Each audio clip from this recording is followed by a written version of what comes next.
Ooh, there you go. Third time's the charm. Hi, y'all. It's Friday. It's a stream day. Ooh, we're here. Hello. Thank you for being here already. I see y'all. I see you, Jam. Is that you, Katya? I see you. Hello. Hello, hi. How's everyone doing? How are y'all doing? Welcome to the stream.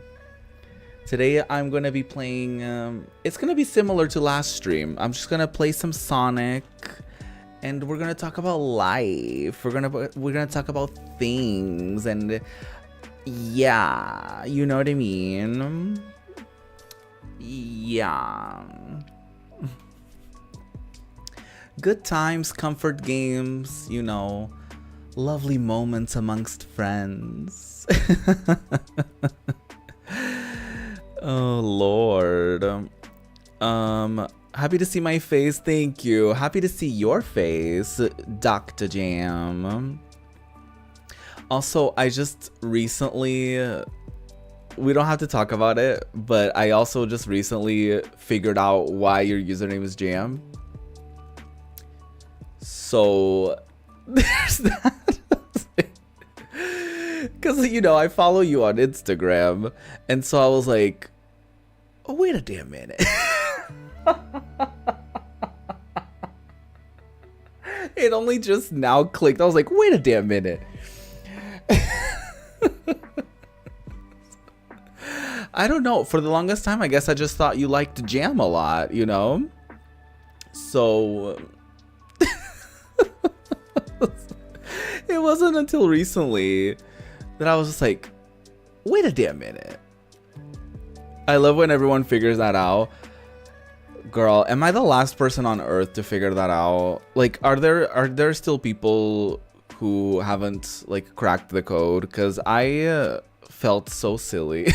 I was like, oh, it all makes sense. It's like I you know, like the Da Vinci Code. I like figured it out. I was like, oh my god. Yeah, I'm so smart. I'm so smart. Somehow I'm not the last one. I love that. I really love that. Also, unfortunately, I don't think I can do closed captions on YouTube while I'm live. So I think what happens is when you watch the VOD back, you can watch it with like YouTube's like auto caption thing, but I don't think that's a thing while I'm streaming.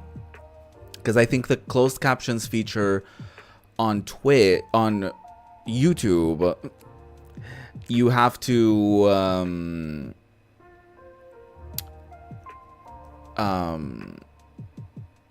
you have to like submit the closed captions to YouTube. So I don't know how I would do that whilst live.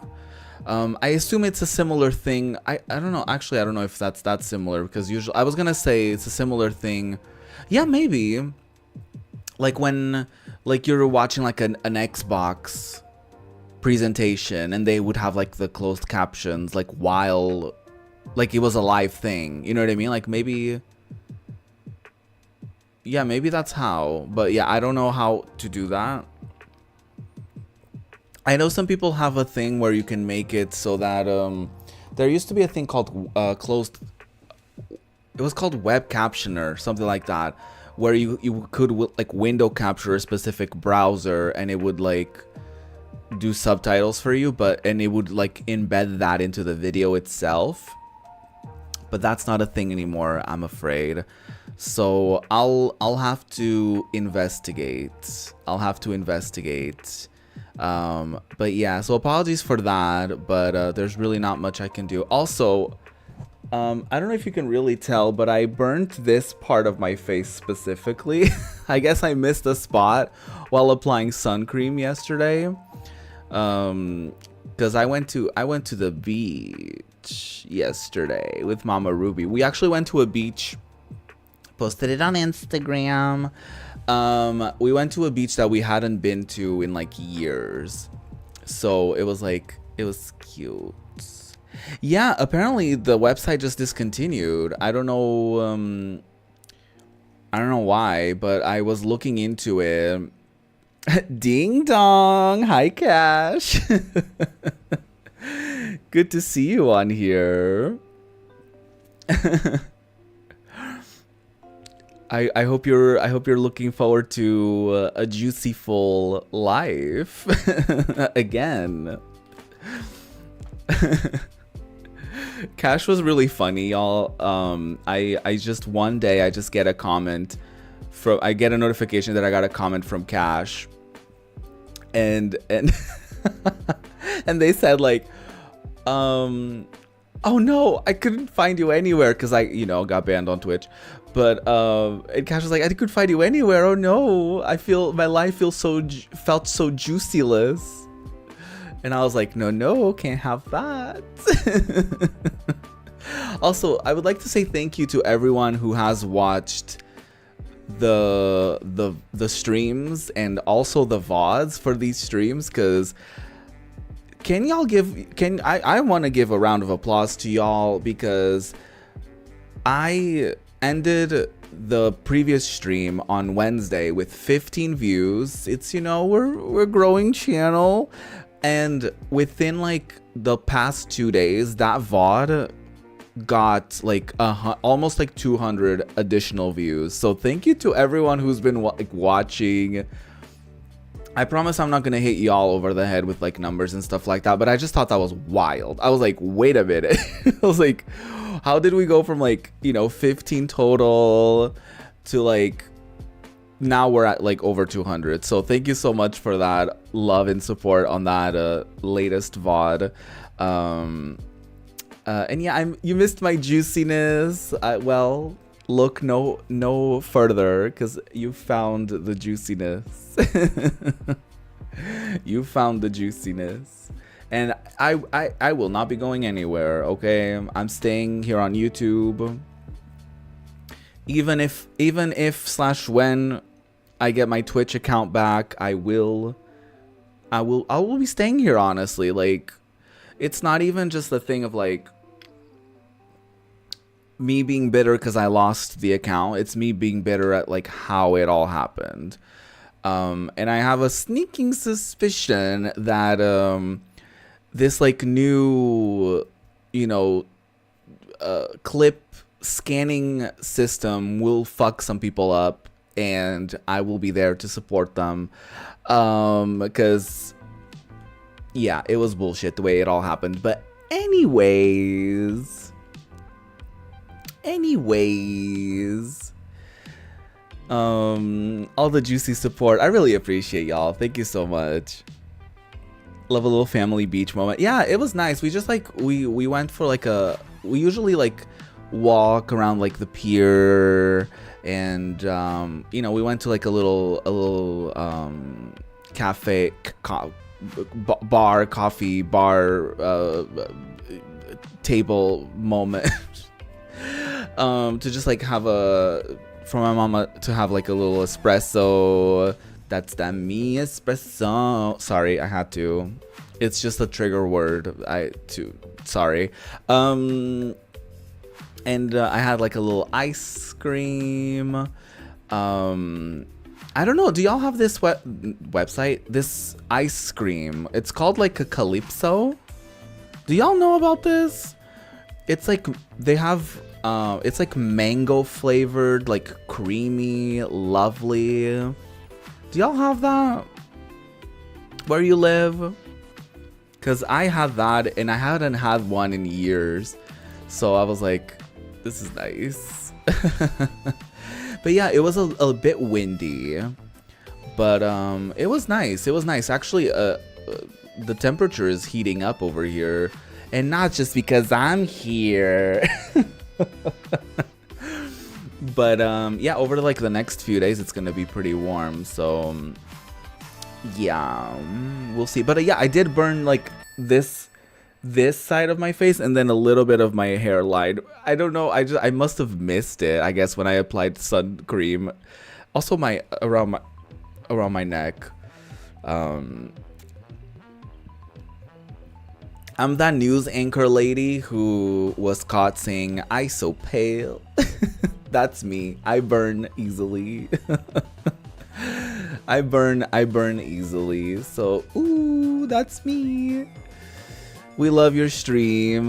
We love your story. Thank you, Katya. I appreciate it. Thank you so much. Thank you for, honestly, I really appreciate also the people that like stuck around from like my little venture, like streaming last year on YouTube for like a month, and then seeing the same people again like over a year later on here. Like that makes me really happy. So thank you for being here, to everyone who's like stuck around through me being on Twitch and now being here on YouTube, and to those who have, you know, over the years been around here on YouTube. I really appreciate y'all, and I feel like I don't showcase that too much. You've been back home in the US for the last week. Ooh, nice. Nice. It's so warm. Yeah, you need your Canada temps back. It gets pretty cold up there though, right? Yeah, that moment was iconic. Cause it's also like the her coworker just like nudging her. Like it's so good.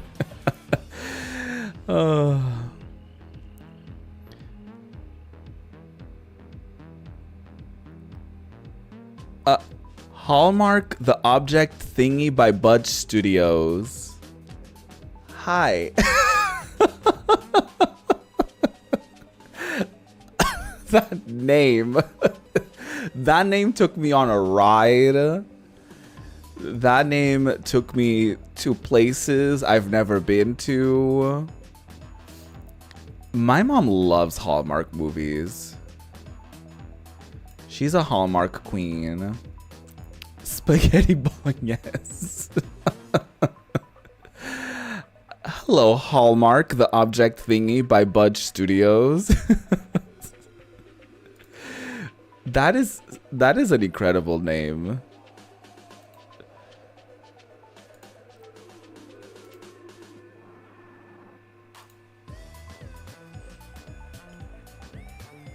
What a name.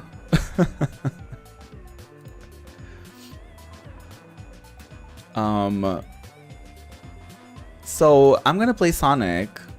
Are y'all interested in that? Sorry, I'm like looking a lot over here because I'm managing all of the different windows and stuff like that.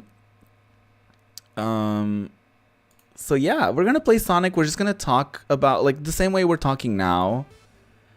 We're just gonna be chit-chatting whilst I play some Sonic 3 and Knuckles, to be exact, because I did play a bit of this last stream, and turns out this game does save your progress. So I figured it would be cute to like get into it a little bit. I think, let me increase the volume a little further. I think that's good, right? Not too quiet, not too loud. I might have to decrease it just a touch. Ooh, we're doing audio engineering here. Ooh.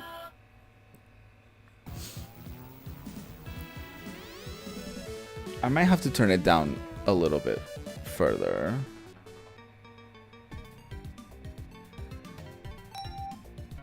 Yeah, let me lower it just a little bit.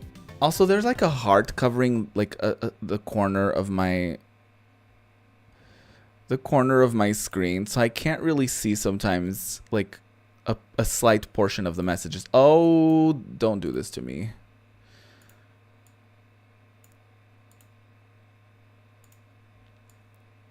Oh my god. My OBS is in shambles. My OBS is in shambles. Anyways, yeah, Sonic is the base. Sonic is home. Sonic is life. Sonic is all about that bass, no treble.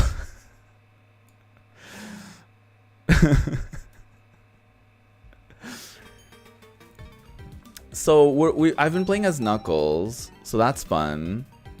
We're in Zone 3, the Marble Garden. But yes, let's see. Yeah, it's really cold during the winter, but the summer is so beautiful. Almost forgot it was a Texas summer. And oh yeah, I've heard Texas is not acceptable during during the summer. I've heard it gets too warm. Too hot to handle, some would say. But yeah, how's it going, Hallmark, the object thingy? It's good to see you. Hope you're having a good day. So, I wanted to talk about something that I actually talked yesterday to Mama Ruby about. And it was this sort of like, I was sort of doing a little bit of introspective, I suppose. We were just sort of talking about, to me, we were talking about like life things, like moving out and stuff like that. And not in a way of like Mama Ruby being like, when are you moving out sort of thing. It was mostly just me talking about how I don't... Okay, let me contextualize this. So, I was talking about... First, I think it all started because I was telling her about how interesting it was that I started my YouTube when I started my 20s, and I'm sort of back on YouTube in my 30s now, right? And so it kind of unraveled me talking about my comparison between my 20s and my 30s, like in mindset. Because I was telling her about how I feel like when you're 20, at least this was my experience, when I was like in my 20s, I was like very like hungry and sort of like there was a layer of desperation there to like find a job and to find a career and to succeed really fiercely at whatever career that you were pursuing and to like move out by the time you're 30 and like all of these like all of this pressure really that a lot of us put on ourselves, especially when you're like 20 and you want to make everything happen and you want to do all of the things. And then I felt like for me, and this is not like, it sounds a bit sad, but don't take it like a sad thing, I guess.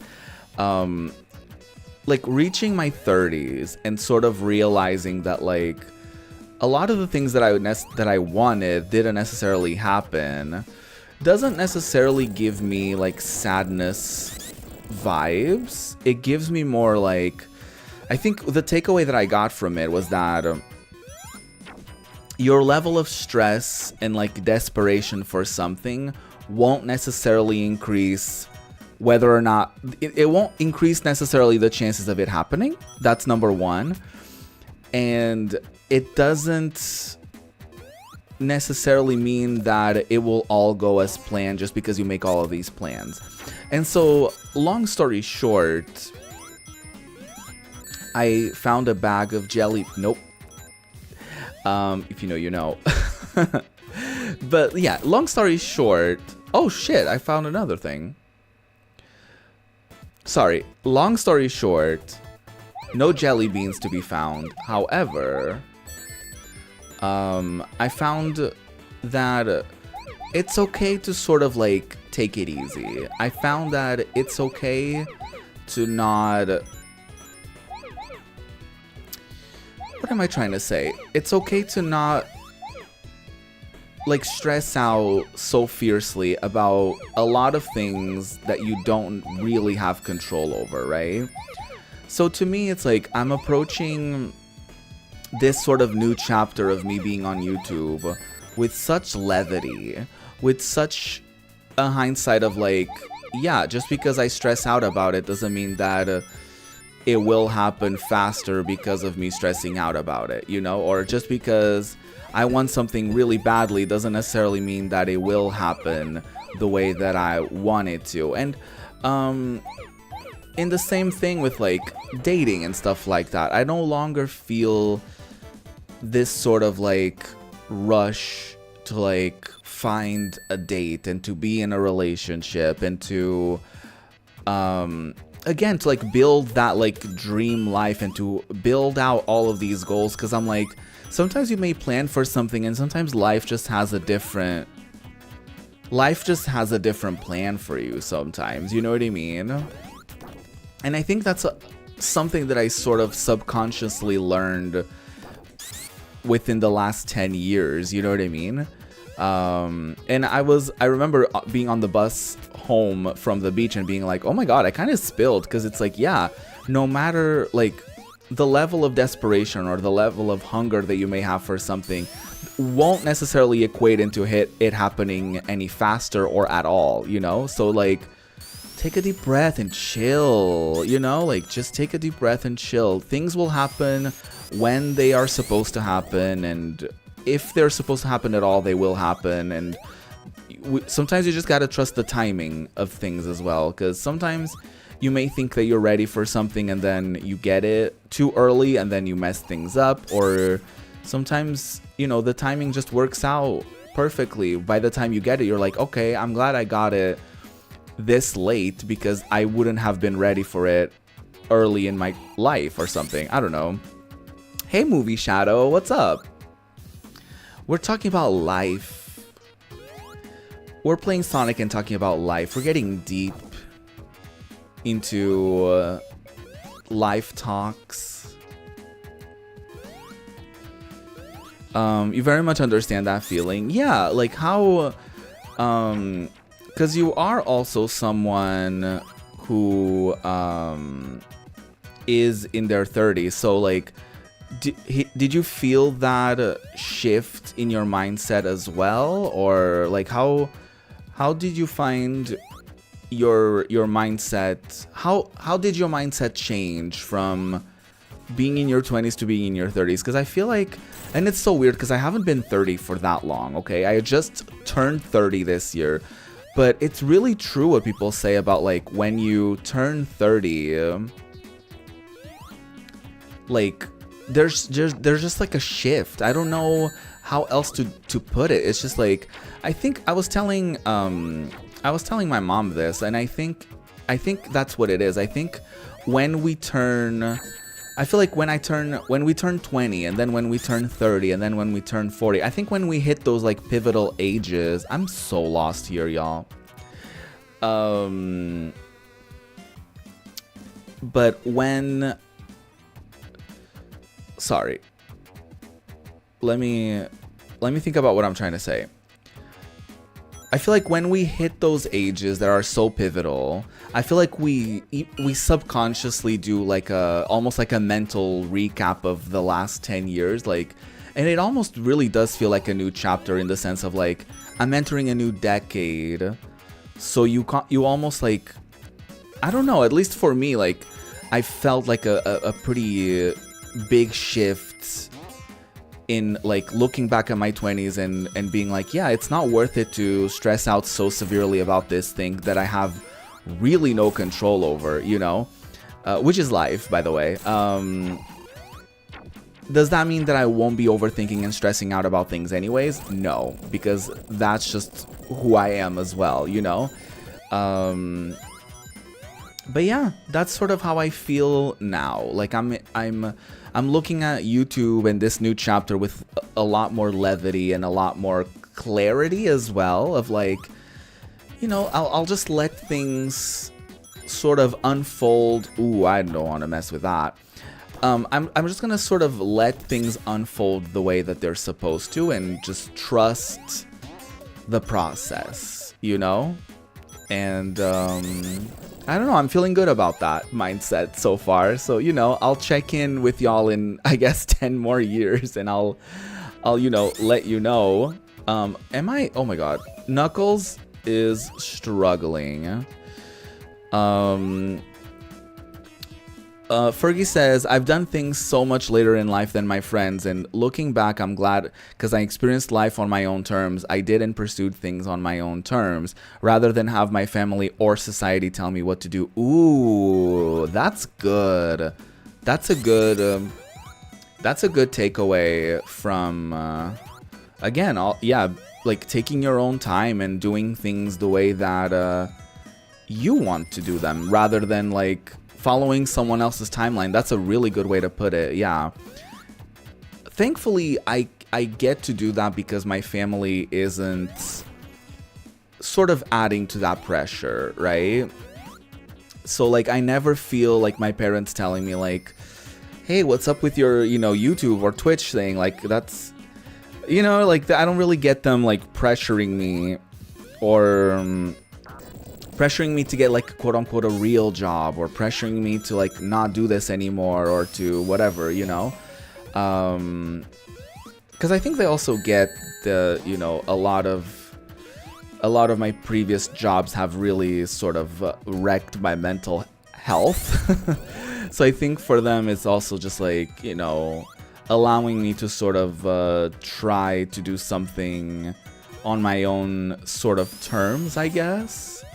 And this is not to say that I, you know, won't get a real, quote unquote, real job or anything of the sort. It's just like there's no pressure from them to like hurry up and find someone and, you know, get married and like have a traditional career. Like there's really no pressures when it comes to them. They just don't want me to like lay around and do nothing with my life. You know what I mean?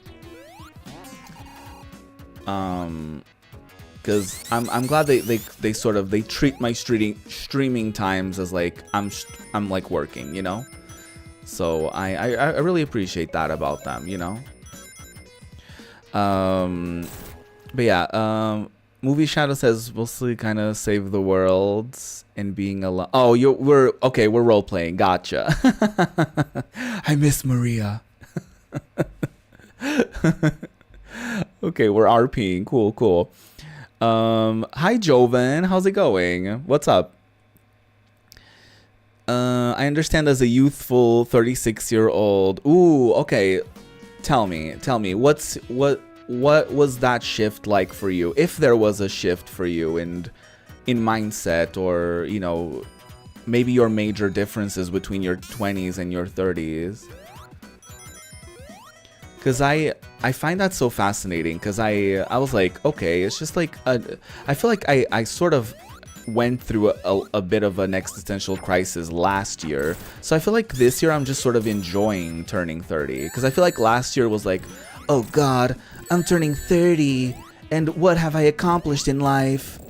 You know, and I feel like this year has been just like me enjoying turning 30 and actually turning 30. And turns out it's a much more pleasant experience than overthinking turning 30. So that's fun.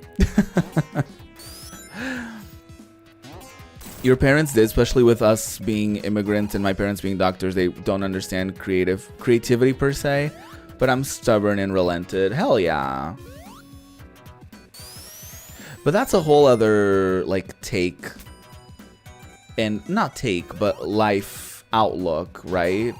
Because I feel like that's a common theme from what I've seen in other people's stories as well, of like when they come from a family of immigrants, they feel like, you know, they sort of I don't know, I've read mostly that like people feel like they have to like prove themselves, and they have to and especially like the kids of immigrants, they often feel like they don't want to disappoint their parents, or that their parents worked so hard to give them the life that they got, so they don't want to like mess that up, or they don't want to throw that away. So that's like a whole set of pressures and conditions that yeah, those people have that I don't experience, and that comes from the privilege that I have, you know, and it's important to also recognize that.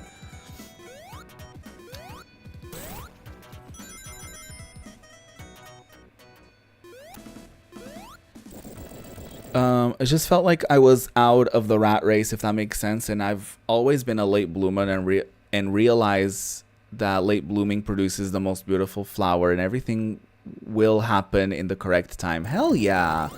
That's a beautiful quote that I saw about like people who are late bloomers, that yeah, the flowers that take the longest to bloom are the most beautiful ones, and I think that's very cute. I think that's very sweet. How did I manage to get a ring and lose it at the same time? Did y'all see that? I managed to get that ring and lose it in the exact same frame. You know, I'm just accomplishing what no one else really has. Okay, cool. Yeah, absolutely. I agree with that. And yeah, I guess there is a lot to it. Is also like me being a late bloomer in life. I feel like that's been sort of a pattern that I'm seeing in the chat, like the sort of feeling like we're quote unquote late to things, but I'm sort of I'm sort of okay with that now. Like, you know, like of course, you know, and we were talking about this, like Mama Ruby was asking me like, do you not feel the need to be in a relationship and stuff like that? Like, how do you feel about that? And I was like, I mean, yeah, like when I watch something, like if it's like a romantic film, or when I watch like, you know, a cute couple being a cute couple, like of course I want that, you know, but I'm just not sort of in that mindset where I'm like, oh, that needs to happen by a specific time, or like, oh, that needs to happen as soon as possible, or I need to be in a relationship. Because I've also seen what it's like from other people to be in a shitty relationship just for the sake of being in a relationship, and I'm like, I'm not really interested in that, you know? Hey, Juegos Retro. Hello, hi. How's it going? We're talking about life and playing Sonic, as the title of the stream suggests. So yeah, I'm just talking about like turning 30 this year and like how my mindset has changed a little bit, and like sort of having a little bit of a retrospective about all of that, you know, whilst playing Sonic the Hedgehog.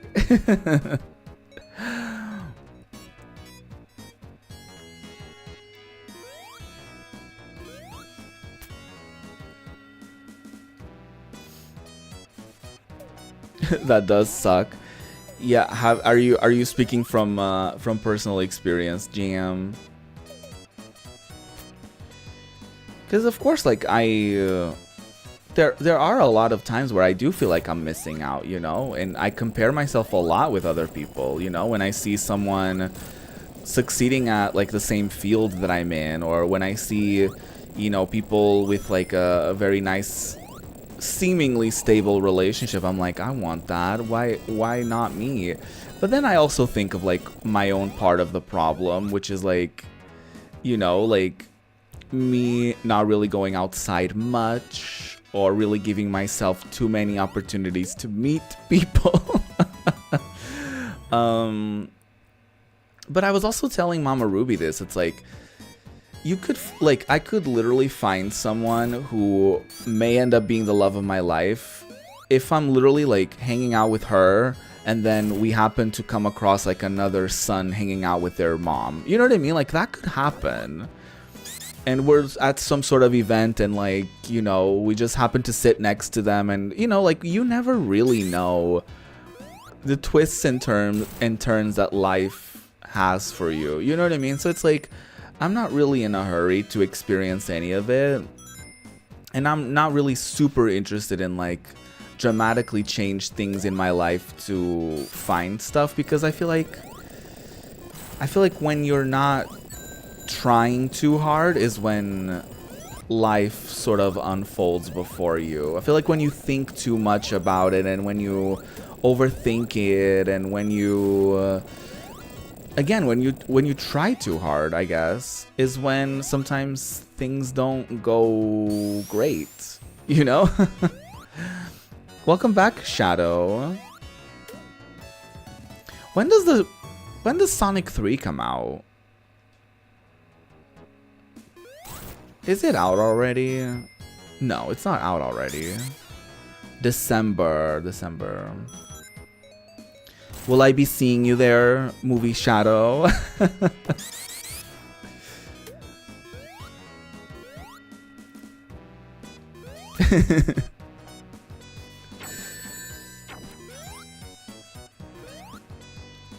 Have you met Keanu, Movie Shadow?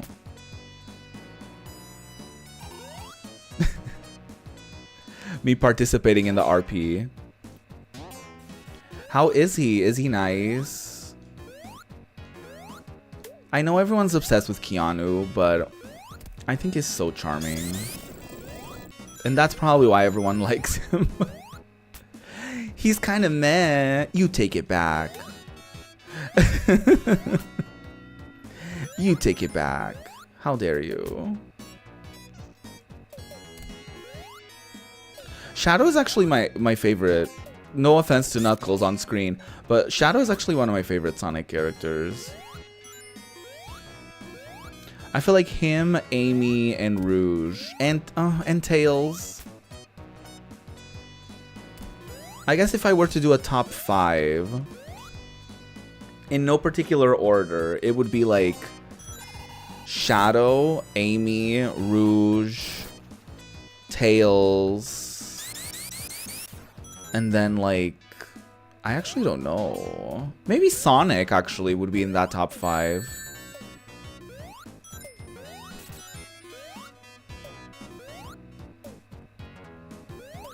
He may voice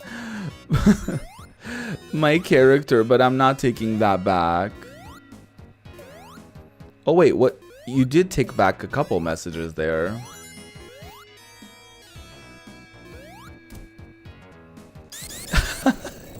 Triggered. No. Shadow is like up there. Shadow is in my top 5.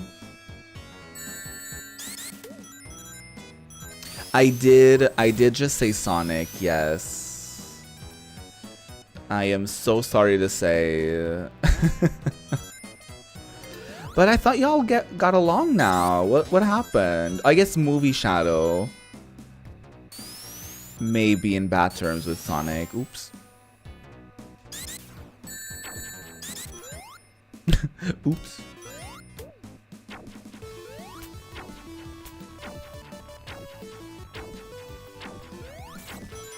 Well, that's it for the stream, everyone. Thank you so much for being...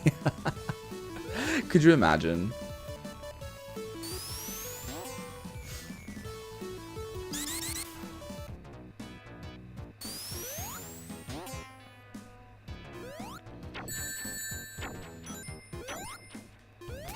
Oh, and also, like, I wanted to add another thing about what I was talking about, life things, and about, like, you know, not being hungry for them happening, like, or not being desperate for things to happen won't necessarily make them happen any faster. It's not that I don't want those things to happen, and I don't want to experience life in its full capacity and within everything that it has to offer, but, like, I'm not putting a timeline on it. And I feel like when you're,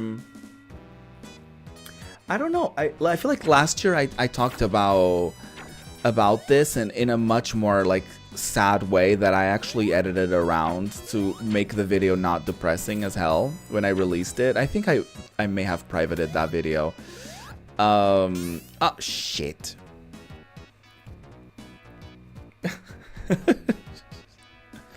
Not my life, hell. I'm sorry, Shadow. Will you ever forgive me for liking your arch nemesis, Sonic? Well, okay. You know, that's fair. That's extremely fair, actually. Thank you for being honest. But yeah, like when last year, I sort of had it was sort of a sad realization, I guess, or it sounded really sad, where I was like, you know, what's the point of making plans to just get disappointed when they don't come true, sort of thing. That was sort of my vibe last year. And I'm just sort of like, I think that mindset sort of shifted into like, you know, it's like it's okay to make plans, but don't put a timeline on them. Because I feel like saying like, you know, by 30 I'm gonna live on my own, or I'm gonna be in a relationship, and I'm gonna be a Twitch partner and all of this stuff. Like, I feel like turning 30 has sort of reined that sort of mindset in. And it's not that I'm not like much of a dreamer anymore, or that I don't have goals anymore in life, but it just made me be like, baby, life will just happen the way that it will happen. It doesn't really matter how many plans you try to make around it, because she will happen in whatever way she wants to, you know? Not that you don't have any control over your life or your destiny or whatever, but like, you know. You lost $90K from your bank account. Bold of you to assume I had $90K in my bank account to begin with. Bold of you to assume that. What is it about me that makes me look like I, at any point in my life, had $90,000 in my bank account? What is it? Is it my shirt? Is it my hair? Like, what is it? What is my energy giving? Why is... yeah. I can't reach him. I can't jump that high. And I can't attach to this wall, so that's not gonna happen. 90K, that would be fab. That would be what? You know I got banned over that.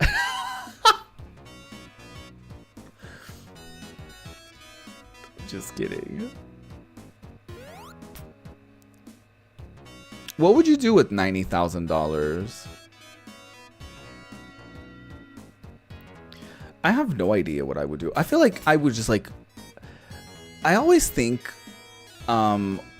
like, winning a lottery or winning something like that. I always think, like, what if I just, like, maintained my current lifestyle, but just, like, with a lot of money? You know what I mean? Like, what if I just maintained, like, a... you know, simple sort of lifestyle, but without anyone knowing. So, like, I wouldn't really have to work a day in my life, if you think about it. Well, maybe not with $90,000, but like, you know what I mean? I feel like you certainly wouldn't have to do a lot if you maintain like a similar lifestyle. Because I feel like I'm no expert on money, but I feel like a lot of people kind of lose their shit whenever they make a lot of money, like by winning a lottery or something like that, because they change their lifestyle, because they suddenly are like, oh, I'm rich, so I'm gonna behave like a rich person. And I'm like, no, that's not what you want to do. Like, what you want to do is like, yeah, of course you'll be able to afford, you know, more things, but like, don't fall into that trap, right? I feel like the ideal thing would just be to like maintain your current lifestyle, but without having to worry about money. You know what I mean? Well, death happened. Not by Sonic's head, not this.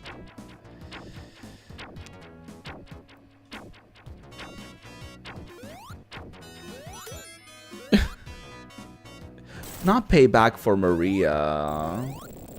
I don't think you can revive someone with any amount of money.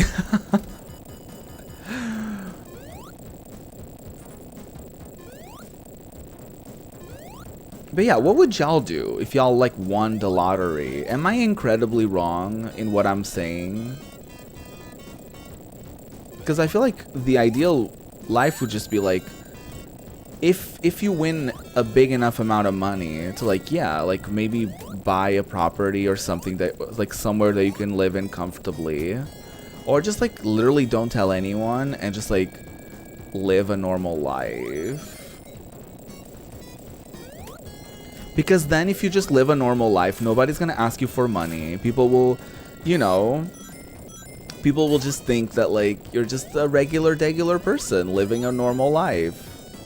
And I'm not talking about like hoarding money, because I feel like I would like on the down low, like without anybody knowing, I would be like donating. I would be like, you know what I mean? Like if someone had like a GoFundMe for like something important in their life, I would probably like max it out or something, or I would contribute generously, but without like anyone knowing. Because I feel like, you know, hoarding money is also shitty. Like hoarding wealth is, I would say, part of why our world is the way that it is, but that's neither here nor there. Hey!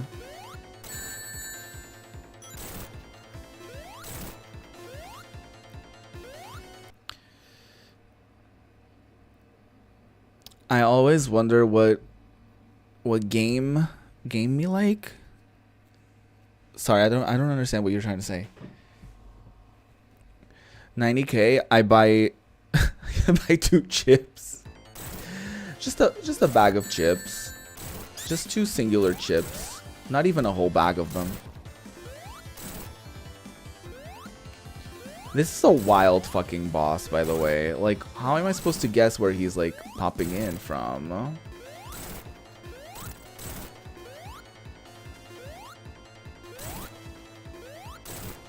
I don't need a lot of money to be happy. Same. Probably go out to eat more often. Yeah, like, absolutely. Buy a condo. Ooh, yes.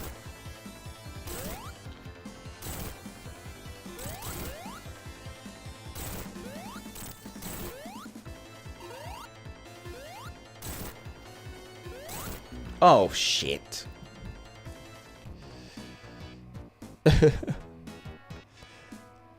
Yeah, no, going out to eat more often definitely would be it. That's really funny. Buying 2 chips.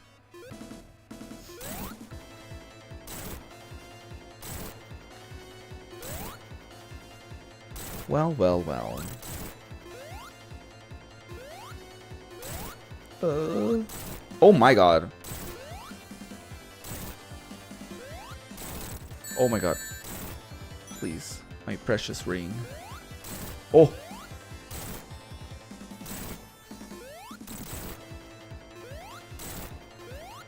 Ooh, are you excited about Sonic and Shadow Generations? I hope they have a setting to turn off motion, like what is it called? Like is it just like motion blur? Because that gives me motion sickness. And so I can't really play Sonic Generations without getting motion sick.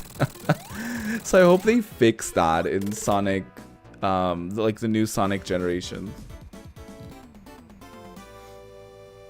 Because motion blur fucks me up.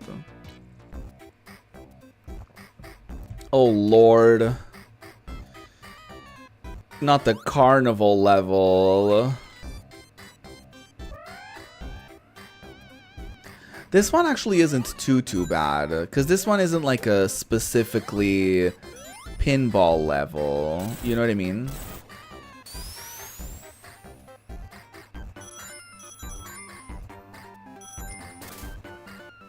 This one is like very like all eyes on me in the center of the ring, just like a circus.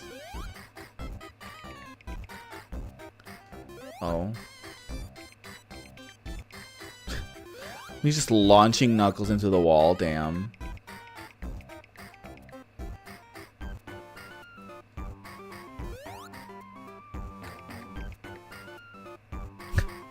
That didn't really work out the way that I anticipated it to. I want to like get up there. No! Oh my god. Bring me up there,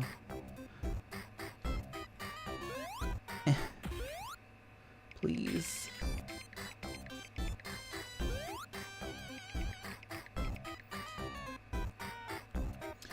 But yeah, okay, so back to life talk. That's why I don't really, like, I get very overwhelmed whenever people have those sort of things where they're like, those sort of prompts like, where do you see yourself in 10 years?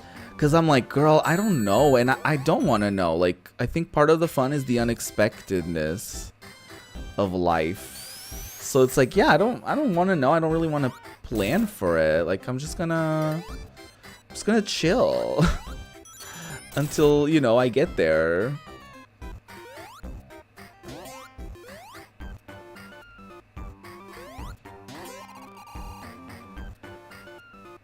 You know, oh shit. Oh, okay. Oh, please. Just that one ring. Hello, Fleetway Sonic. How's it going? Good to see you. I'm just doing a casual little stream today, playing Sonic, talking about life, turning 30, looking back at the differences between like my mindset in my 20s and now in my 30s. And yeah, it's just sort of reflecting and sharing experiences with chat. Pretty existential, I suppose. Oh my god. Not this. Not me dying immediately.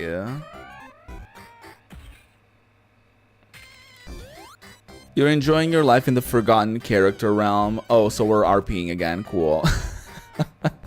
Is this movie Shadow? Is this movie Shadow in a different account? Think about it. I've never seen Movie Shadow and Fleetway Sonic in the same room.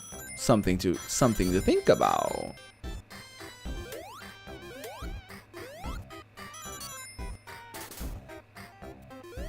Exactly.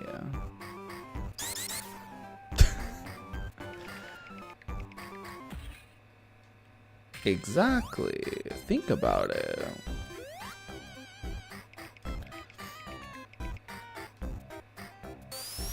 Just had to use the bathroom, please. Uh-huh. Uh-huh. Of course.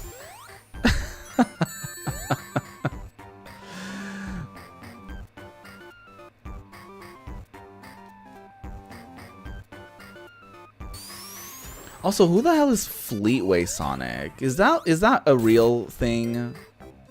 Well, obviously it's a real thing because they're in my chat. But yeah. Oh, I just killed myself. Great. So that's going great. This game came out the year I came out of the womb. So that's fun. Fleetway Sonic is from the comics. Interesting how Fleetway Sonic got very quiet when Movie Shadow returned from... Oh my god, I did the same thing again. When Fleetway Sonic got very quiet when Movie Shadow returned from the bathroom. Something to think about. Something to think about. I need to get into the Sonic comics. Just your friend. Oh my god. Listen, I've been there, done that, okay? Messaging someone on MSN and then being like, that was my cousin.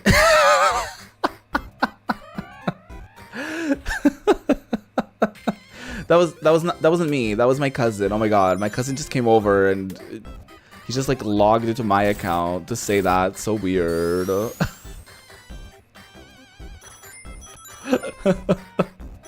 Is this the modern version of that? Like, oh yeah, no, that was my friend. That was my friend from Discord. Duh.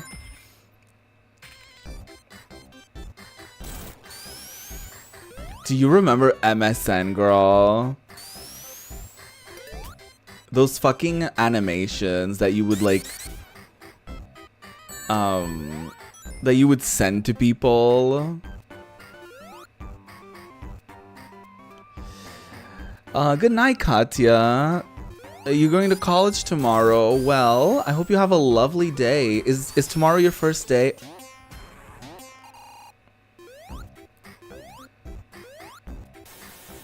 Or you're just going to college tomorrow? Either way, have a good one. Good night. Thank you for being here. Oh my god. Why am I so bad at this game?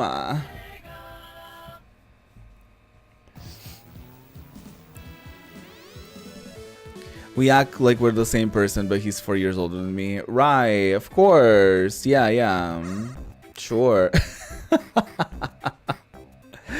By the way, I'm 1000% not being serious. I'm just messing around. I'm a very unserious person. Well, I'm a pretty serious person, but not on stream.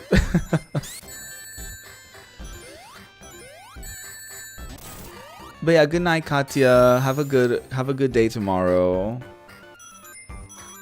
at university.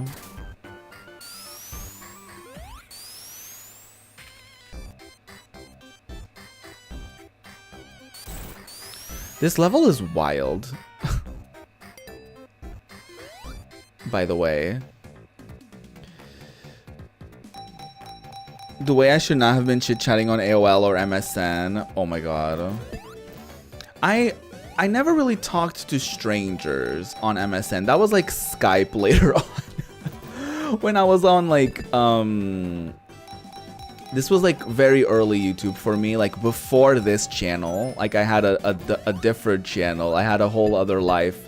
I didn't show my face on that channel, but it was like yeah, I'm not gonna get into details because I don't want y'all to find it. But I would get on Skype with people from like that group. Not like video calls. I never got on camera and I barely had my mic on. I would get too anxious.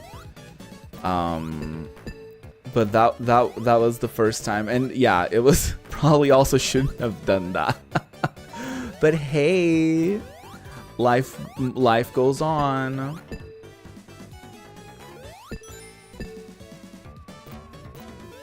Thankfully, I didn't have any bad experiences, I will say. That's actually how I got into Most Popular Girls in School, so hey. Should I have been watching that at that age? Well, I think when somebody introduced me to it, I was probably already 18. I forget. Either way, very funny. Most Popular Girls in School.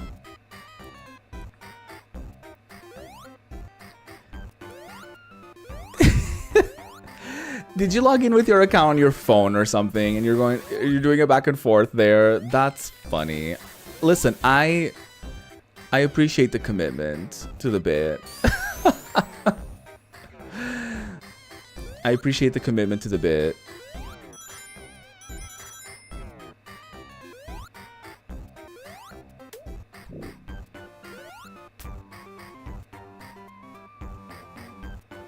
What?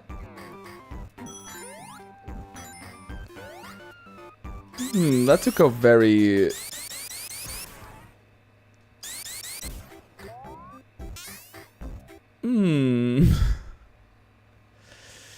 Okay, I think, I don't think, I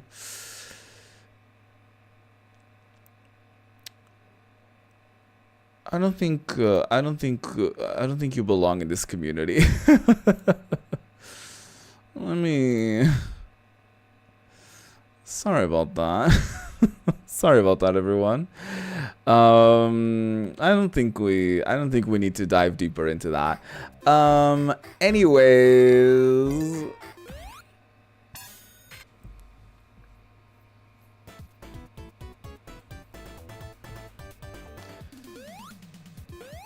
that took a very interesting turn.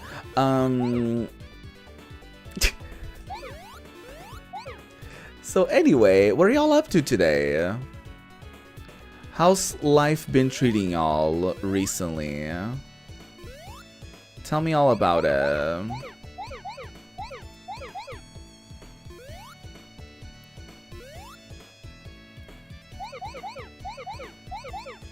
I'm almost all of the VODs from my now, you know, indefinitely suspended Twitch account are up.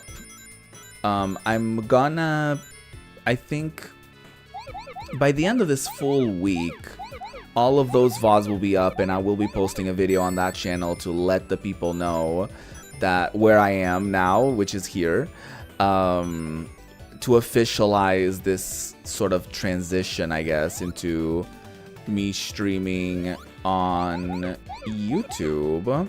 And after I do that, I will officially finish what I started on Twitch. So I will be finishing my ongoing Persona 3 Reload series. So if anyone is like looking forward to that from my Twitch streams, I will be finishing that on here. But yeah, I think all of the Persona VODs may be up by now, but I still haven't properly announced in that channel that I'm over here now. So I'm gonna do that before I sort of pick up that playthrough back up, if that makes sense. So look forward to it if you were enjoying that Persona playthrough. I've also been slowly but surely like adding and removing more games from my backlog list, which you can find on my backlogged account, which happens to have the same username as my YouTube. It's just at Project Ruby. That's really what it is. Fuck. So yeah, I've made a couple changes to it because at some point I was interested in doing like, oh yeah, if I'm gonna play that series, I have to play all of the games in that series. But some of those don't look that fun to me, to be honest. So I'm just gonna play whatever games I want to. Oh, I don't have any rings. Great. This song feels like it's mocking me. I feel like I'm being mocked right now by this video game. Also, Jesus Christ, why are there no rings nearby? Oh! Cool. So glad this was all super, like, reasonable and everything. Super glad this is all happening to me in this video game.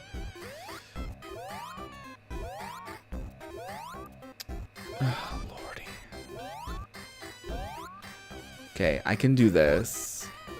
Please give me strength. Please give me strength to carry on. I feel like I just breezed past this level so fast.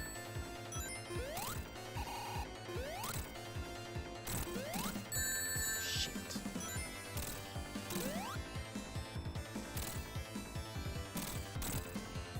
Ah, fuck.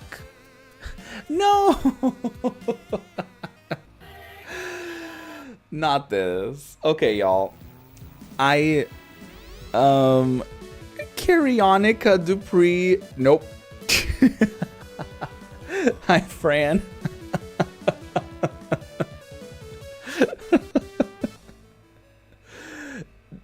Thank you. I appreciate that. Unfortunately, I think you were too late. But I am gonna take just a short break. I need to turn on a fan here, and I might bring a little snack or something for me to munch on whilst streaming some more. So I'll be right back. It will be a very short break, I promise. And yeah, I'll see you very, very, very, very, very soon. Thank you for watching. I really appreciate you.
Hello.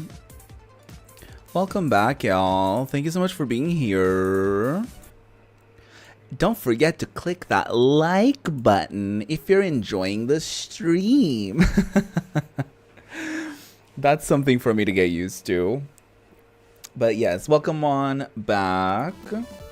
I got some gummies that I might be munching on. Not the, fun kind. But, just the sweet and delicious ones. I've never also had any of the fun gummies, if you know what I mean.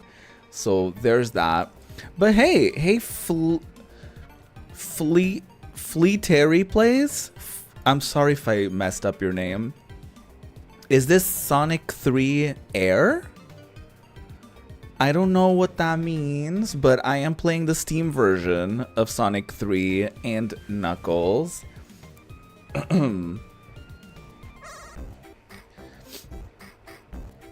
And we're playing as Knuckles. And this level is very difficult. This level is kind of giving me a hard time. But yeah, we're just like talking about life today, and we're just sort of sharing experiences with one another in the chat. I talked about some of my personal kind of reflections on like turning 30 and every sort of revelation that I guess that I had when this year, and just sort of talking about, being a late bloomer and all of that stuff. So yeah. What is life? How is life treating y'all recently? What are y'all up to? I know some people are studying in university. I know some people have started new jobs recently and stuff like that. So yeah, how's everyone feeling? What's everyone up to these days? Also, welcome on in. Sarthak does middies. Welcome. Oh shit, I wasn't looking. Sorry.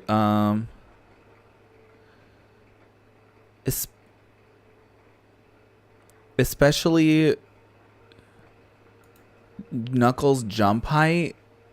Sorry, what is that a response to?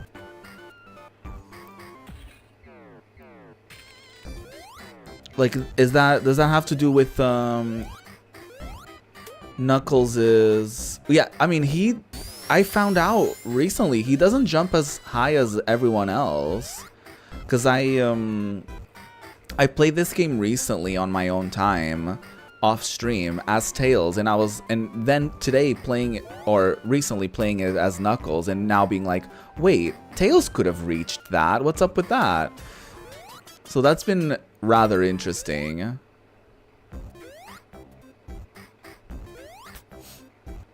Oh yeah, I already did that.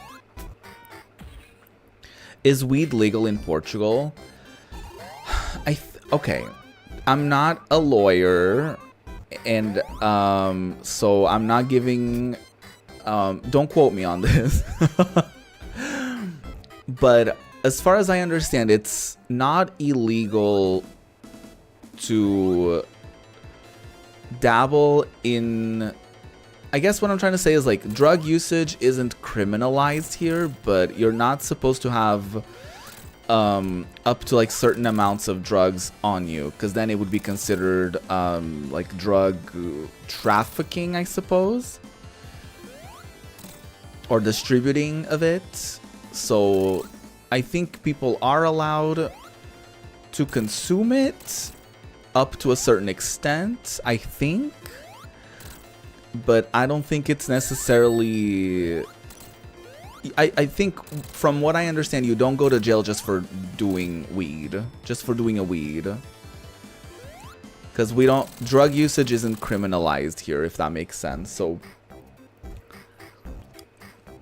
only if you, I guess, have too many drugs on you or something like that. I don't know. I've never done a drug, so I've never had to like really understand how the law worked in that respect. But yeah. You got on some new meds for ADHD. Hell yeah. You're putting your life together, back together. Rough but good. Hell yeah, I'm proud of you for that. That's amazing.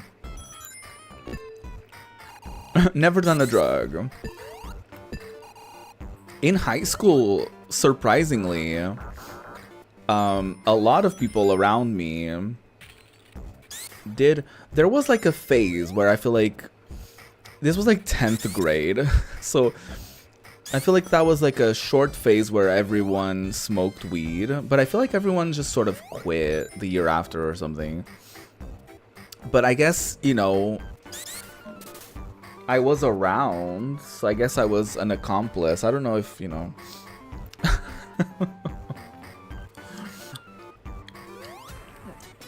So, I don't know. Hey, Talal. Am I a woman or a man? I am a non-binary person, so not really either. Thanks for asking. I am Fran, I have been meaning to schedule an appointment with a medical health professional, with a mental health professional, about getting a potential diagnosis for whatever is going on, whether it's like ADHD or like anything else. So yeah, I'm gonna try to do that by the end of the year. That's actually something I really need to do.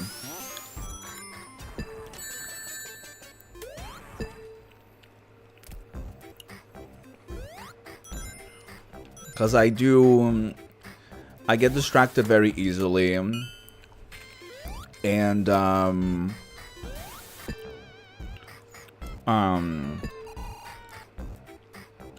not just that, it's just like, there's a lot of symptoms to a lot of neurodivergent, there's a lot of neurodivergent traits that I possess. And so I would love to look into those with a medical professional and for them to sort of guide me and, you know, maybe with an official diagnosis, yeah, like sort of figure out how to maneuver life like that, or, you know, if I need medication for any other sort of like mental health thing. That's something that I'm very interested in, like, figuring out. But I have to do it through the private medical court. I'd have to go private for that, because I've asked my lovely doctor for an appointment, for a psychiatrist appointment, and the hospital just never got back to me. This year I got a whatchamacallit, oh my god, I got a nose surgery. A rhinoseptoplasty is what I got to improve my breathing, and somehow that request for that went through way quicker than my request for mental health related things. So that shows you how much mental health is valued in, you know, our public health system, I suppose. But yeah, I got it this year. I got it in, actually don't remember, June, I think.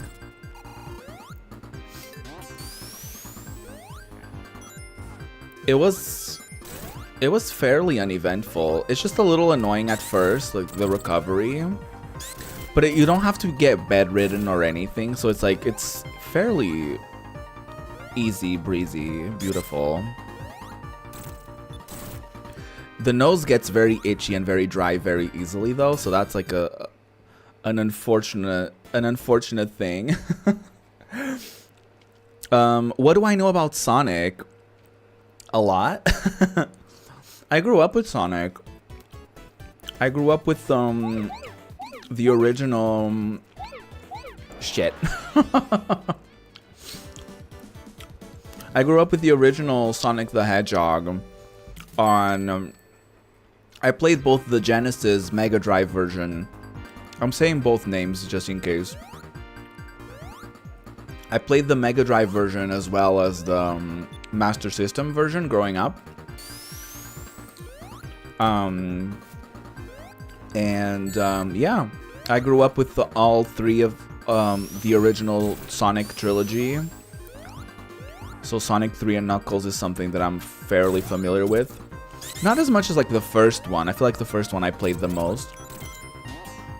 But yeah, I'm a big Sonic fan. I grew up with Sonic Adventure. I grew up with Sonic Heroes. I love Sonic. Shadow the Hedgehog, Sonic Rider, Sonic Mega Collection Plus. I had a bunch of Sonic games growing up. Talal, are you a fan of Sonic games? Of Sonic the Hedgehog himself? Also saying no way as someone tells you they're non-binary is a rather funny response. It's like, what? No way.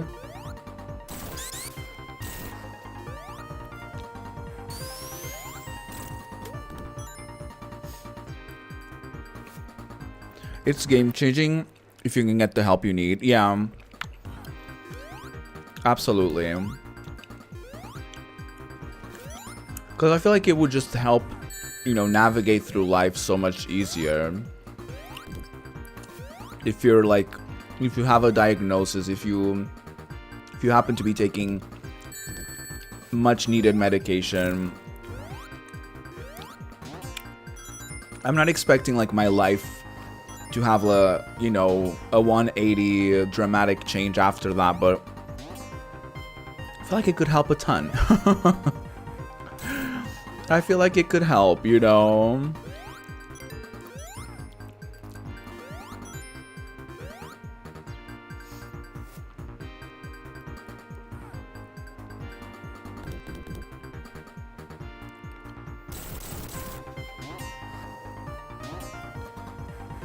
How do you go about the process of getting medication for that sort of thing? Because my instinct is to just like book an appointment with a psychiatrist, because I'm not really interested in this point of my life. I'm not interested, and I don't have the sort of budget to go to a psychologist first and do the weekly appointments, you know. So I would rather just go straight to a psychiatrist to be like, hey, these are the symptoms, this is what's going on, what do you got? You know? Because I think with the beautiful concoction of mental illnesses that I may have, I don't think speak therapy would work for me. Because I may have OCD. So a lot of, like, sometimes when I get like some sort of obsession, I sort of solve it, quote unquote, and then it just sort of returns again, but worse. So talking it out actually doesn't really help in that situation.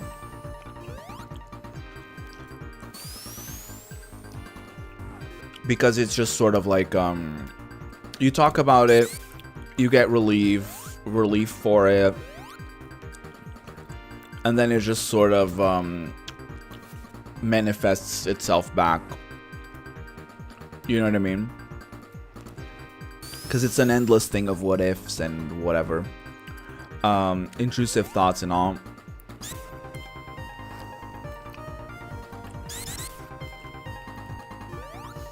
But yeah, I'm looking forward to doing that. That's actually something that I've really been meaning to do. And I need to get to that.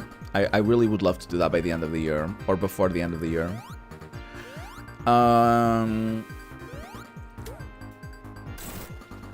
What is this? Oh, I'm accidentally progressing. I thought I was finding a secret. I thought I was like finding a secret.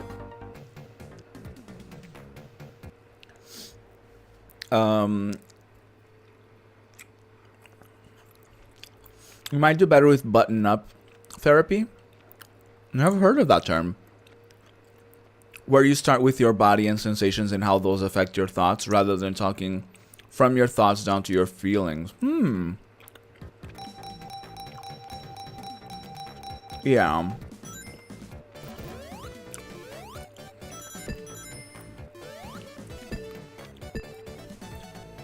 And just describing like the types of thoughts that I get or how those make me feel. And how my day-to-day life sort of looks like, you know, and just sort of seeing what they think and sort of what they recommend from there on, you know. But yeah, when it comes to the nose surgery, I think you said you need one of those. It's funny because I almost felt immediate results, but at the same time,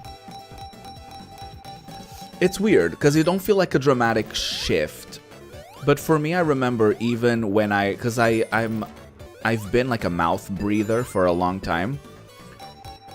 So I would remember small moments like from early recovery when like I was taking a sip of water, for example, and I would feel my nose like flare up, like subconsciously right before, like taking a deep breath beforehand.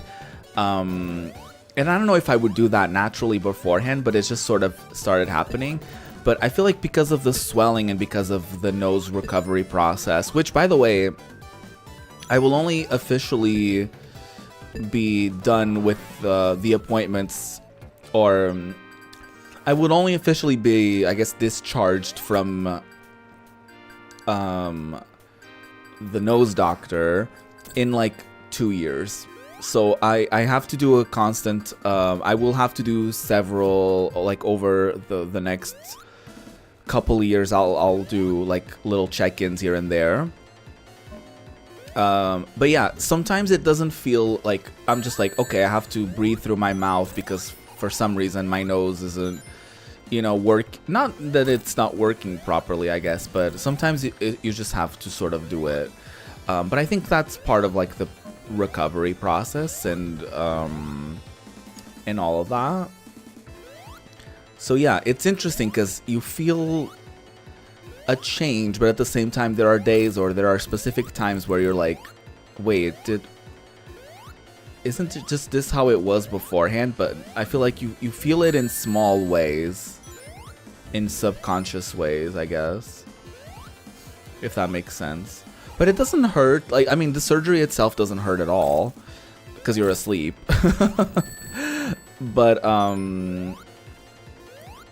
and, you know, the nose doesn't really hurt because you're on, like, you know, painkillers for a while.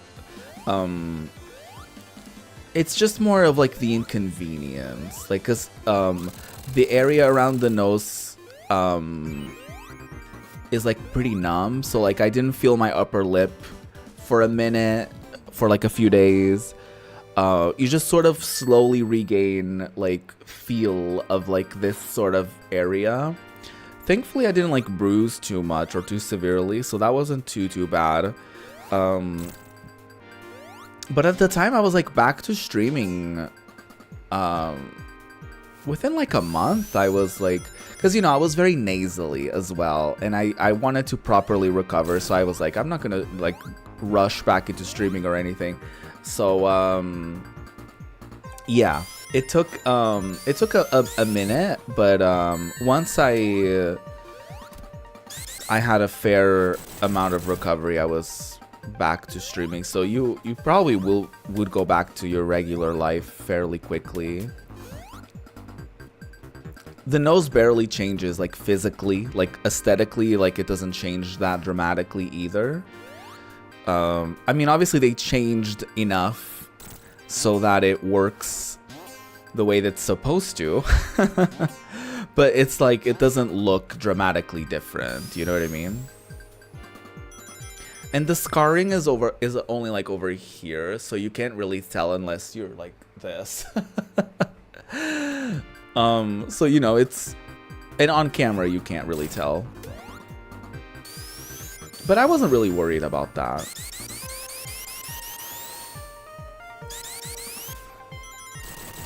Yeah, so psychiatrist would be the one for the meds, yes. Oh shit. Well,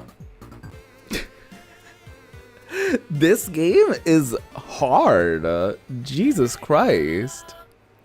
I mean, good thing like there's like a save now, because if I was playing the first couple Sonic games, I would have gave up a long time ago.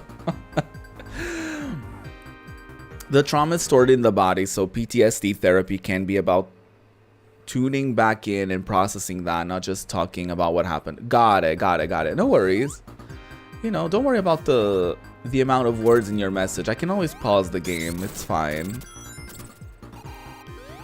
I'm inspiring you to make the appointment. I have no regrets.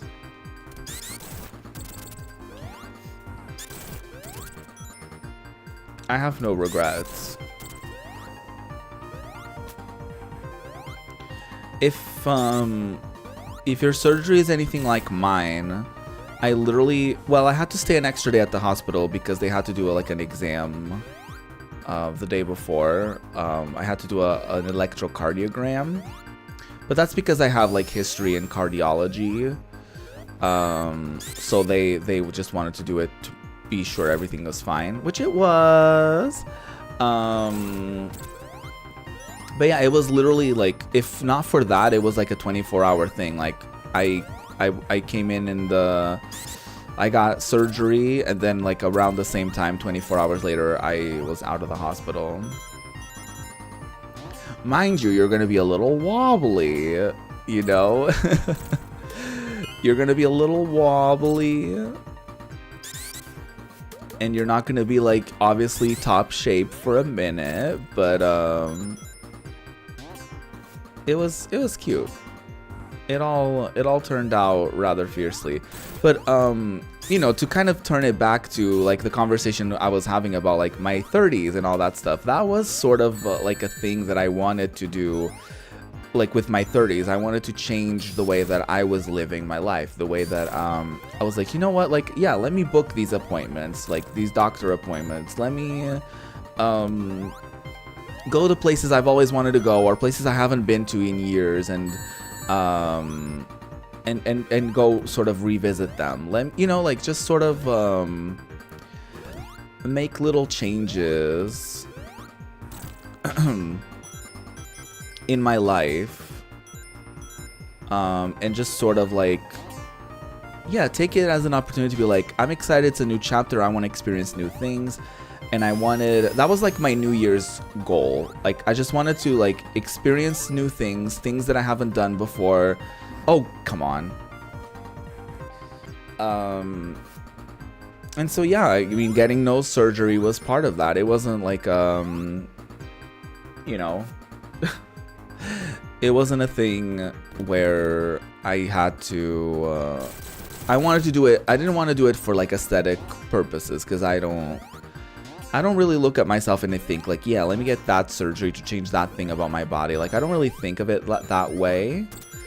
I guess because I'm not like unhappy with anything in particular, I suppose. Not that I'm super happy with anything either. I'm just sort of like neutral. Body neutral. Body neutrality. is my sort of mindset recently. I kind of want to see what's over there now that I actually get the chance to do so.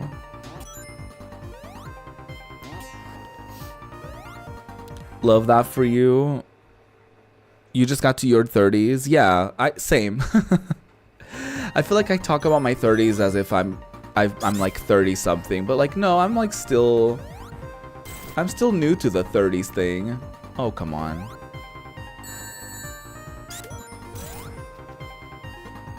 But it's nice. I don't know. I've been talking about it all stream, so people are probably tired about it, but it's fierce. Like I don't know what else to say. Like I'm excited about my 30s. Oh, come on.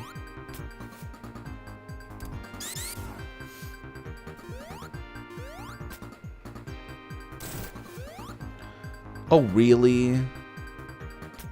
Okay. Can't go there, I guess. So I guess that sort of ruins my plans there.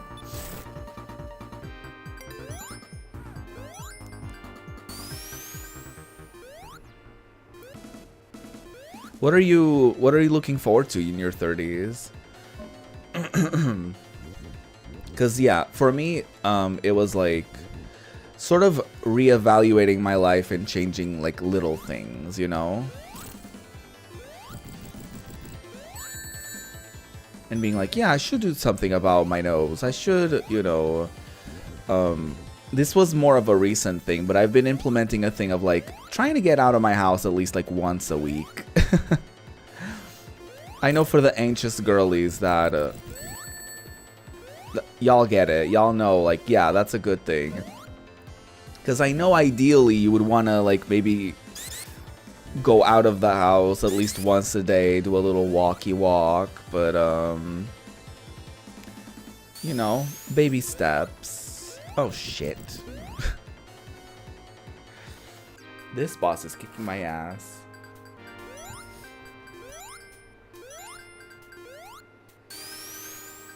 And yeah, I'm like looking forward to you know, reevaluate little things about my life and change accordingly, or change if I feel like I should change certain things. Oh, come on. I messed up severely. Okay, no hit run of Sonic 3 and Knuckles.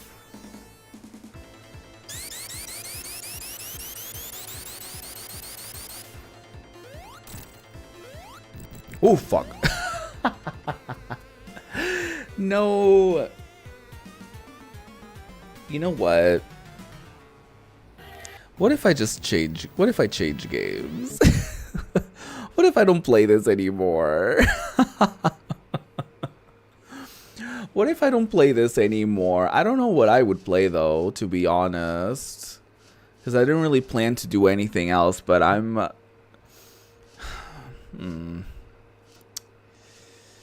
Fine. You know, I'll continue for now, actually.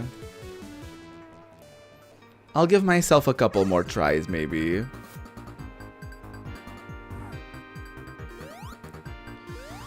I don't leave the house, but for work, it's a good thing. And it's a good thing. Yeah, it's a good thing to go out and to, you know, breathe in fresh air. And to just, I forget who it was on YouTube that said that, but I thought it was very interesting. To just like exist around other people. Like not necessarily to talk to them, because ooh, scary. But like to exist around other people. Like going to a park and like witnessing other humans interacting and sort of like, you know, little interactions, like, you know, smiling at someone,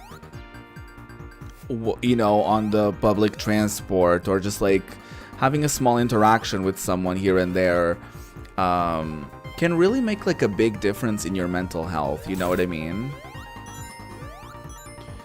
You had this CD. This is the Steam version, but you probably had the Was it like the Mega Collection on PS2? Because I had that. It was like a bunch of Sega. It was a bunch of Sonic games, but if you beat a couple of them, or if you beat a few of them, you would get like, they would unlock other Sega games, like Comic Zone and stuff like that. Oh, for PC. Nice. I mean, I also know that they've done some like PS3 and PS4, and there it may be on the Switch as well, like Sega collections with like a bunch of.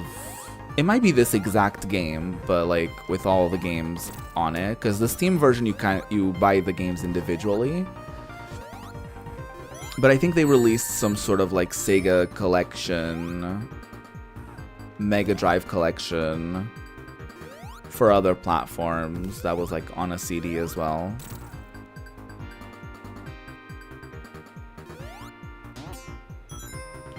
Yes, I mean, they had the Mega Collection and the Gem Collection on PS2 and GameCube and stuff.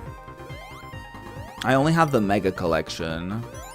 The Gem Collection had like a lot of they had like Sonic Racer, they had the Sonic Fighters game. They had a lot of those more like obscure Sonic games.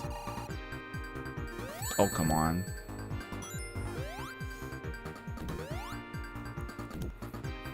I love Shining Force. I got into it as a kid because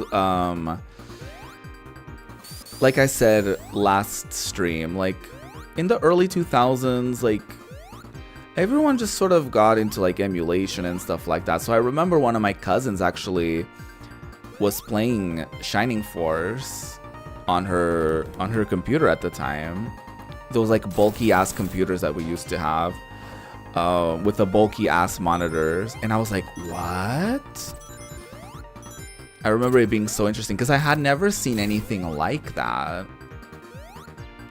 Like I had experienced like RPGs before with like, you know, Pokemon being like the introduction to it all. Or, you know, for me, obviously, it was a lot of people's first RPGs.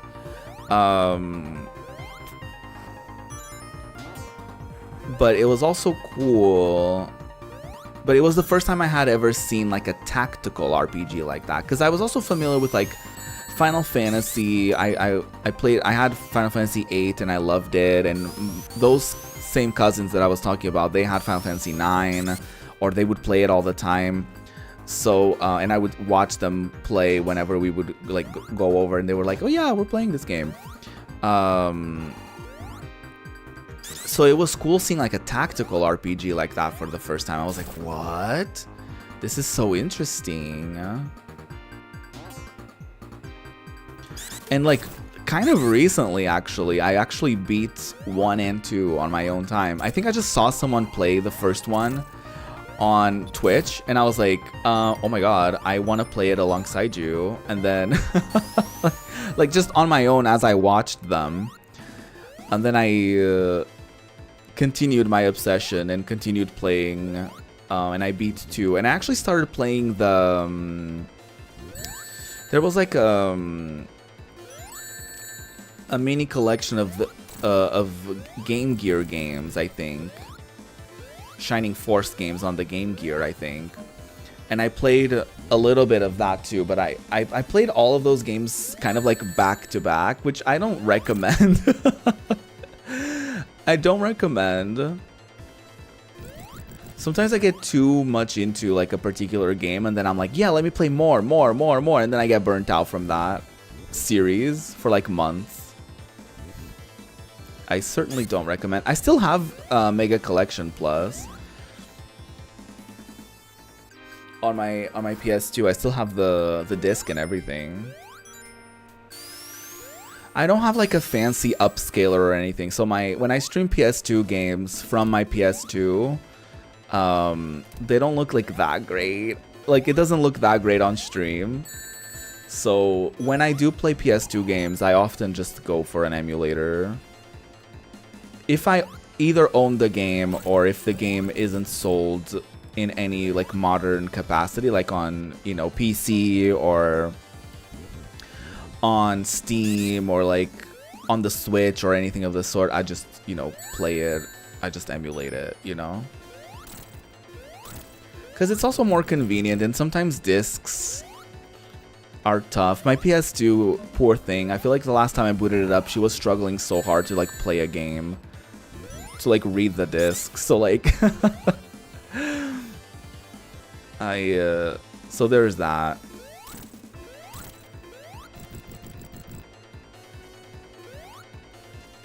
But I loved those like sort of collections growing up. Well, I guess specifically the Sonic one. I was obsessed with Sonic. I loved it. I loved Sonic so much. Like I was so sad when I found out that Sonic 06 wasn't good. Cuz I always wanted it, but they didn't sell it like on the PSN, I don't think, at the time. I think they only sold it like as a CD, like a physical version. And I don't think I ever saw it like in store, like in person. So I just never got Sonic 06. Or like Unleashed. So like I remember being a kid and being like, oh my god. So I hope they port Sonic Unleashed. I think that would be rather fierce, actually. But I was obsessed. I loved Adventure. I got to play Adventure 2 as an adult, and I actually streamed that. It was really neat. Heroes I loved. I grew up with it. I actually had a pretty... Heroes was kind of sad because I bought... I begged my parents to get me Sonic Heroes, but at the time we didn't have... I guess we didn't have a PS2 controller. Or I guess the controller that we had, I forget what it was.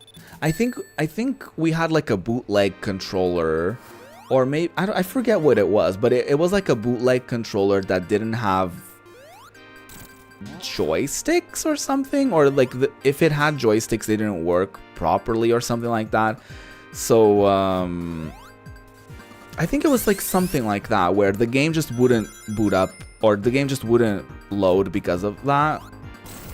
And so I just had that game sitting on my shelf for the longest time, because I couldn't play it for the longest time.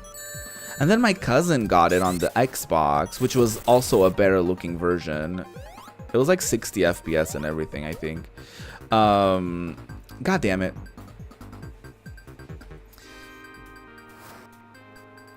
But I was so excited because I just remember seeing the box, like so many people, and I was like, oh my god, so many characters. You can play as all these characters. And then I was kind of disappointed at first when I found out it was like the team setup. So you couldn't really control, I guess you could control everyone, but like not in the way that like you could in like Adventure, right? So I remember playing Heroes and just being kind of bummed about that, like, it's not quite like Adventure, but I still loved it. I beat it, I don't even know how many times. I love that game so much.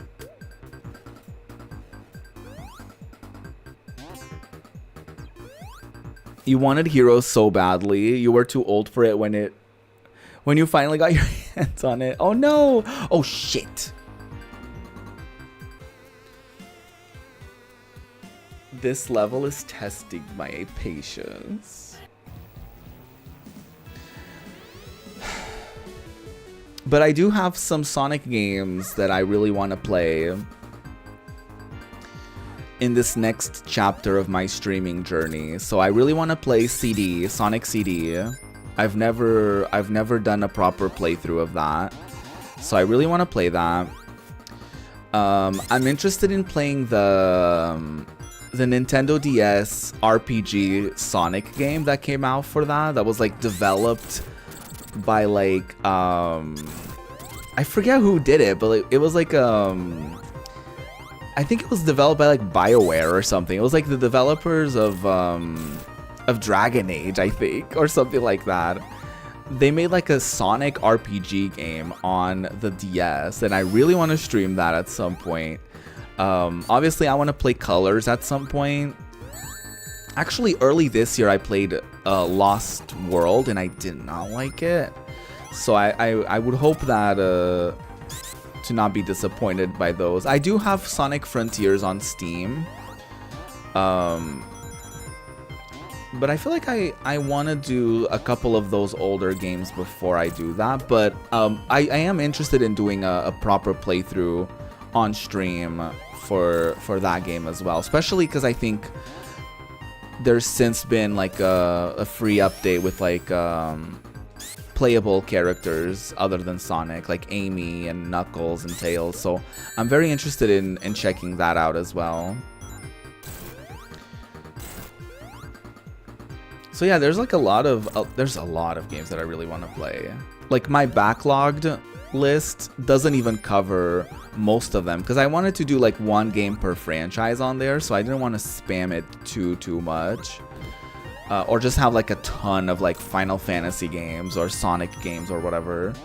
So I'm taking my time with that list, but that should be a fun, should bring some fun times.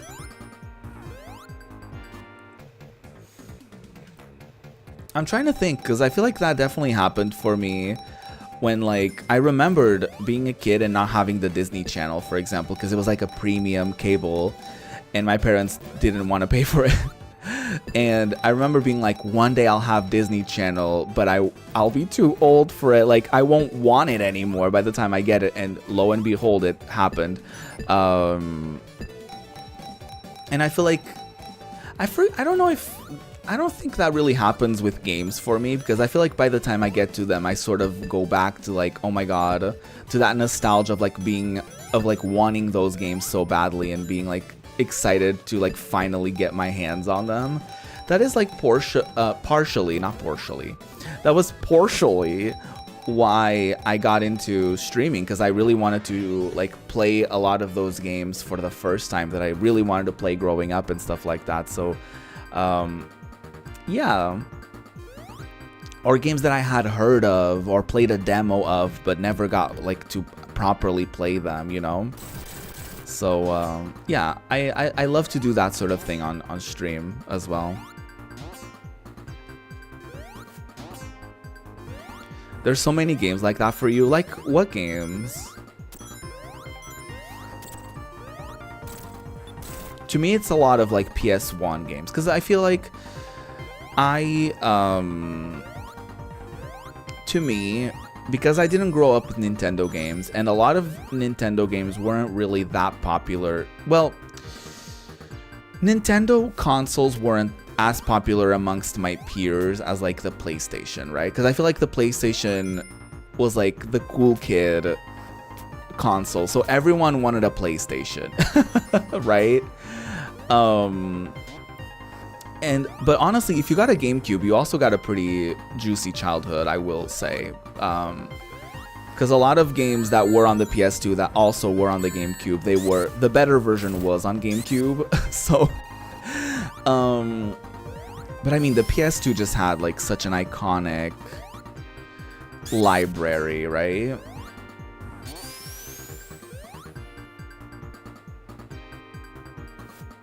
But so yeah, there's a lot of like PlayStation 1, PlayStation 2 games that I really want to play that I've never properly played, like Dino Crisis, Legend of Legaia is actually on that list as well.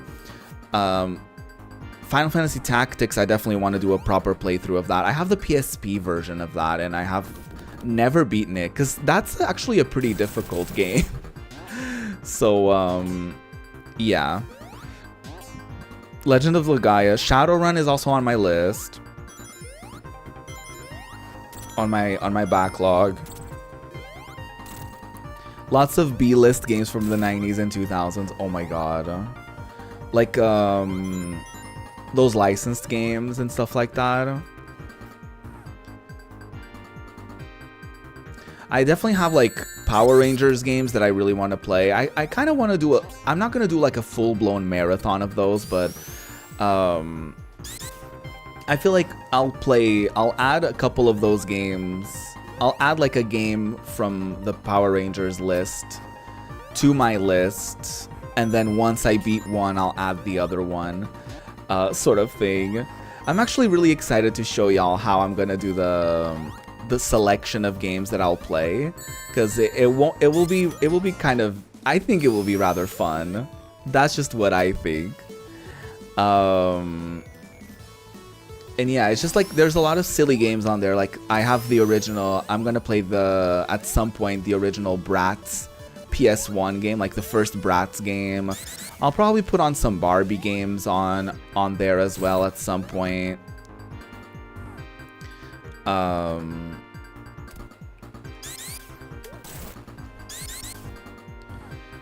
Yeah, unfortunately, the thing with a lot of Barbie games is that they were scattered throughout a lot of different like consoles, and like there was a lot of them on like old PC, like on DOS, and like you know what I mean, just like a lot of maybe super difficult for me to like figure out how to play games, you know what I mean? So I'll probably end up playing games that are like more easily playable, like stuff that may have come out like for the PS1 or for the Genesis or for the SNES, you know what I mean? GBA stuff. So I'm very interested in playing like just like a lot of those games that I probably wouldn't have played as a kid, because I feel like there's a subset of games like the Barbies and the Bratz games and all that stuff that like as a kid I didn't even think of asking for those games, you know what I mean? Because gay. So there is a part of me that is interested in sort of redeeming that part of my childhood that I could have had if the world isn't the way that it is, you know?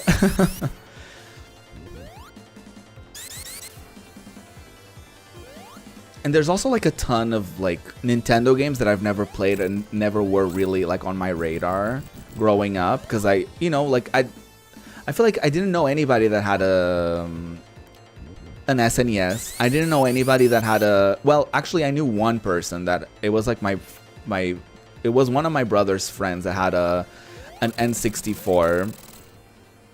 And I did emulate a couple of N64 games actually growing up. Yeah, like Mario Kart, Mario Party.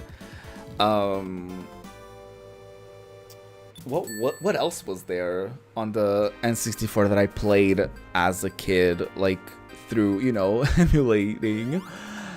I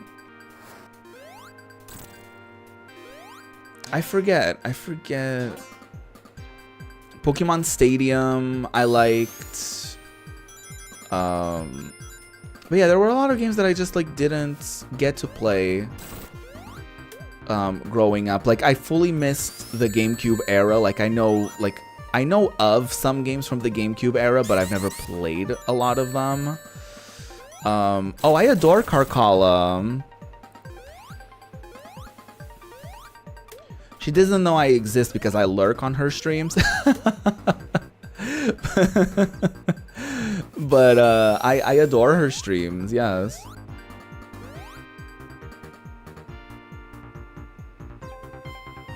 And she does the original hardware as well, which is really neat.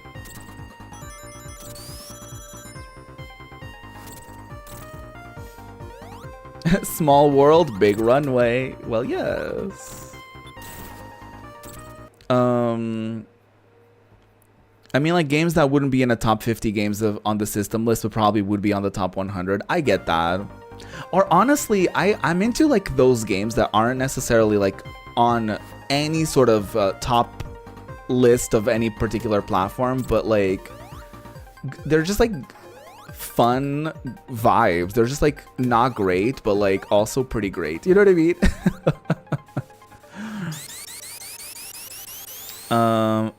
Yes, Carcala, who's playing all the games she missed out on. Yes, her channel blew up because of all the huge hits she played blindly 30 years later. Yes, absolutely. Yeah, I love watching her. She was the streamer I was talking about that was playing Shining Force that made me wanna. Oh fuck!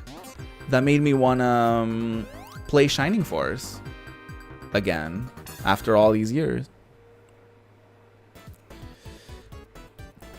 All those games you rented but wouldn't buy. We didn't even rent games. Like, that's how cheap my parents were with games. Like, they wouldn't even rent games for us. I think my brother would, because he was old enough to rent stuff. Oh, fuck. Oh, I fucked up.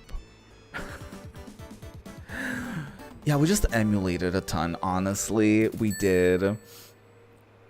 And if we weren't emulating, it was either like someone from work, from my brother, because my brother is like 8 years older than me, so he was already like working while I was like, you know, going to school and playing video games. So I mean, he's the reason he and my cousins are the reason I even play video games. And I would watch him play games that I couldn't play or that I was too afraid of, like Resident Evil and like stuff like that. Or like he had this game, it was like a PS2 game that was called Manhunt, that he was like, oh, this game is supposedly like so fucked up, and I was like, absolutely not. Like, that was a game that I would barely even watch him play. I would be like, you know what, I don't think I even want to see you play that. But yeah, honestly, the PS2 era was also very easy to emulate. Not emulate, but to pirate. We had like anyways, I probably shouldn't get into details, but yes, like anyone from school, I borrowed their game and we would make a copy of it. Like, you know, just like fun times. I remember my cousin had a Dreamcast, and that was also super easy to pirate. So there was also that. Because also, like, low income, we were never gonna buy those games anyways, you know what I mean? And studies, I mean, not to, you know, sit here and super defend, you know, emulation, but I will for a little bit. Because it's like, it's been proven that piracy in general doesn't actually cost people, it doesn't actually cost companies money. So what I'm trying to say is, like, for example, someone that pirates a movie was never going to buy that movie anyway, so the company was never going to see that movie the company would never see that money from them anyways. And there's also a study that showed that someone who pirates or like emulates or whatever, they're more likely to spend, like, I think it's like twice as much money as like a regular customer when they have the opportunity to spend that money, if that makes sense. So if someone gets something for free today, they're more likely to pay for it and pay more for it later on when they actually have the monetary capabilities to do so. So I've always found that very fascinating. And it's true, because like a lot of us who were like emulating games in the 2000s, we were kids. Like, a lot of us didn't have the money. Like, we were never gonna buy those games, and you know what I mean? And a lot of our parents, like, either had struggles because he was also like a pretty big, you know, crisis, recession and all that. So like a lot of us wouldn't have ever had access to those games, but you know, then when we finally got access to them, like we would like a lot of us from our generation now are like collectors, and they're now like, they buy all those games, like all those ports and all those remakes and all that stuff, you know what I mean? So, and I mean, that applies to music as well. Like, there's a lot of artists that, like, their fans at the time, like, didn't necessarily buy their music because they couldn't afford it, but they would save up and, you know, go to their concerts, or they would go get their merch. And, like, you know, if they never pirated, if they never, you know, illegally, I guess, accessed their music, they would have never became fans of them, you know? So there's also something to be said about that, you know? Not to defend it like super fiercely or anything, like, you know, don't break the law. Although technically it's not illegal to emulate a video game, it's actually only illegal to distribute the game, but that's another story for another day.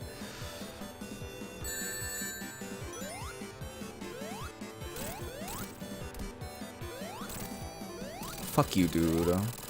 Bootleg Eggman.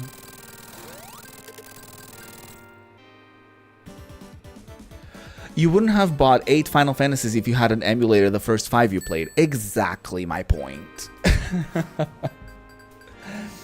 Exactly my point.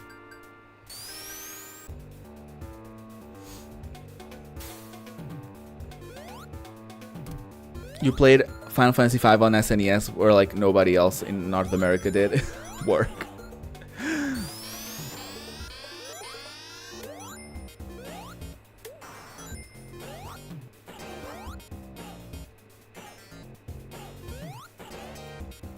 I can't complain too much because I did get to play quite a few. We actually did get a decent amount of video games growing up, so like I can't really complain too much about that, to be honest with you.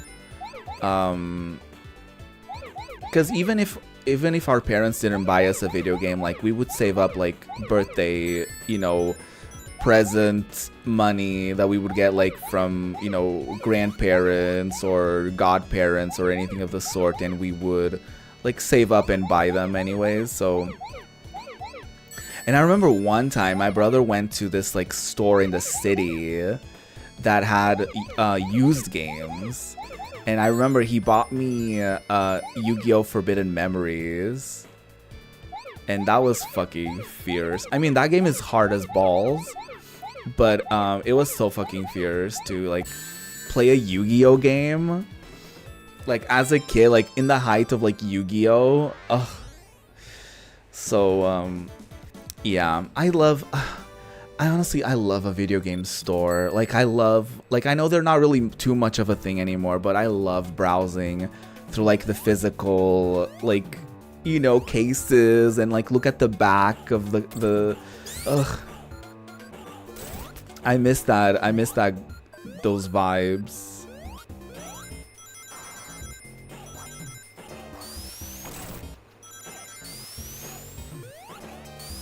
Yeah, but then I think once the recession sort of hit, that's when everyone was like emulating and all of that, you know what I mean? Which I get it. It sucks for the creators of the things. Like I completely get it.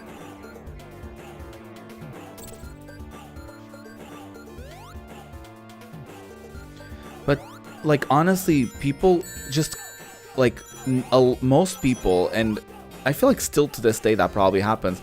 A lot of the people that emulate and a lot of the people that you know, are very resourceful about how or where they get their media, let's put it that way. Like they can't afford to buy a game that ends up being shitty, you know what I mean? Like they can't afford to like buy a game and then hate it and return it or what, you know what I mean? Like they can't afford to do that.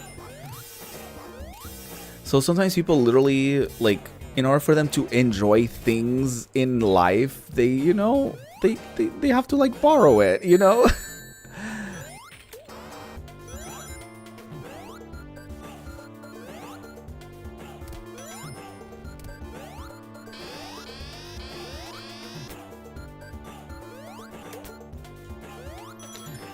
I will be very honest with y'all. I've played this game many a times, but I don't think I've gotten this far many of those times. So I'm like, I don't know what I'm doing. I don't know where I'm going.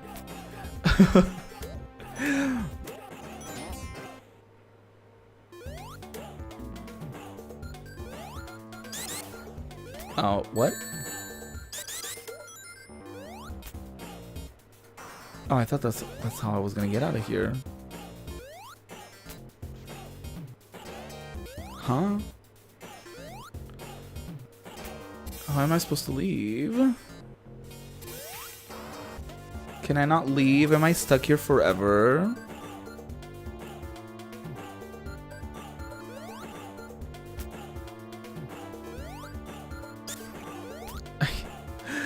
Let me out! Let me out! I have to find another way.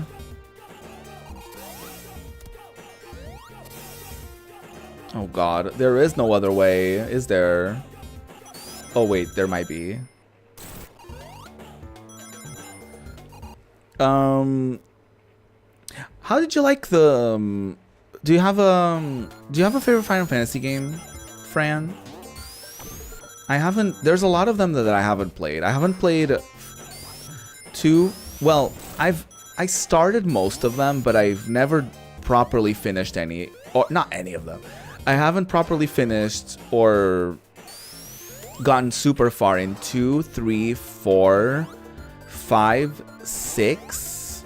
And then I played 7, 8, 9, 10, 10, 2. And then I haven't played 12.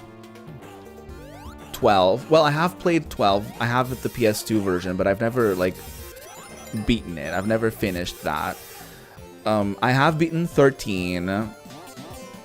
14 I've started, but, you know, it's an online game, and it's also too long, so I can't say that I've beaten that.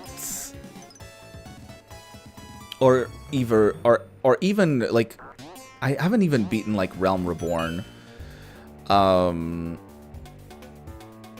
So 15 I did beat. I actually loved 15.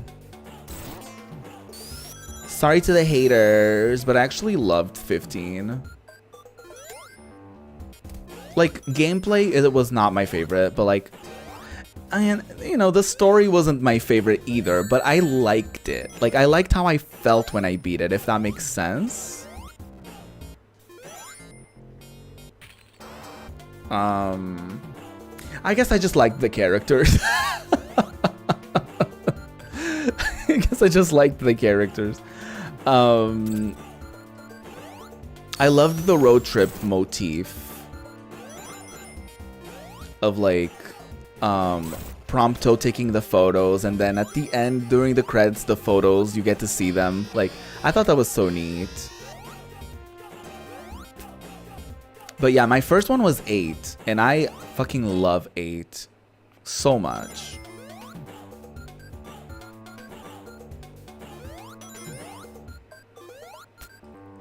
But yes, also, I think you said something, Fran, earlier, that you don't watch people's playthroughs of a game just in case you want to play them one day. I'm very like that, because I'm like, what if one day I want to stream that? So, yeah. There's a lot of people that are very lovely that play very lovely games, and I can't watch them because what if one day I play that game?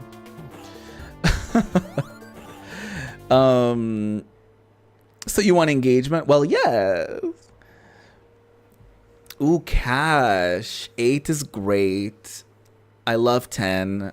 I like 12. I've just never finished it. 13 was good as well. I really want to do a playthrough of, like, 13 because I want to play Lightning Returns, but I don't want to just, like, start Lightning Returns without the context of the other 2 games.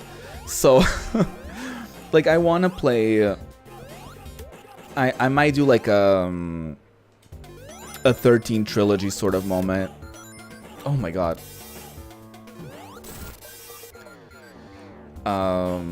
I probably won't play all the 3 games back to back, but I'll probably slowly add them to the list of games to play, one at a time, mayhaps.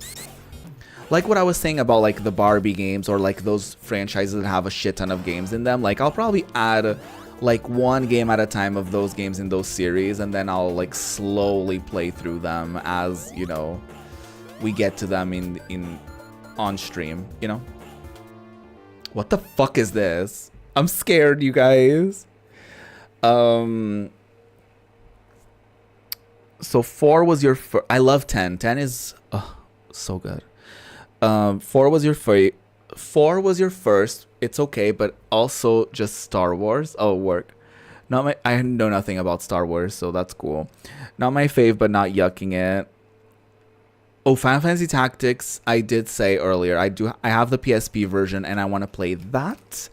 But I've never finished it. It's a very difficult game, and you actually need to do quite a bit of grinding to get through it. How did you like it, Cash? I don't know anything about 15 or 16 because one day I'll be a huge streamer. Yes. Yes, one day you'll play it. 16 is coming to PC. I was kind of annoyed, well, very annoyed at Yoshi P for saying like, oh yeah, we can't have any black people in Final Fantasy because it's like set in like medieval Europe. Like, okay, what the fuck? It's a fantasy game. You can decide actually if black people belong on there or not, because it's a fictional, a made-up world that you're making up. So you know, you're just actively excluding people for no reason.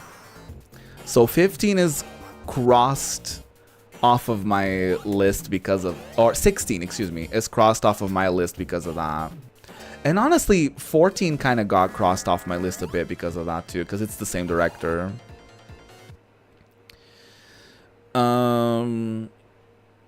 Yeah, it's like some sort of hoarding. Like, yeah, like there's literally so many games that I've had for so long that I bought specifically for streaming and I just haven't gotten to them. And I never play them on my own and I haven't streamed them yet. So there's that.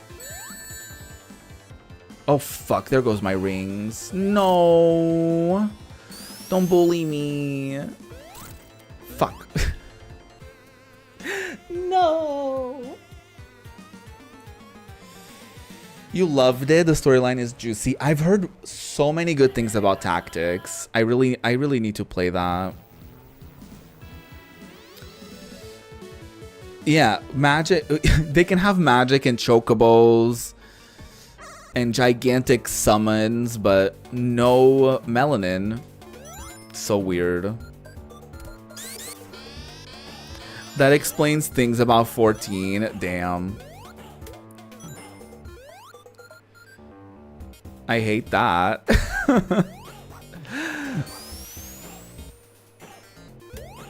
But listen, you say the storyline is juicy. You know I like me some juicy things.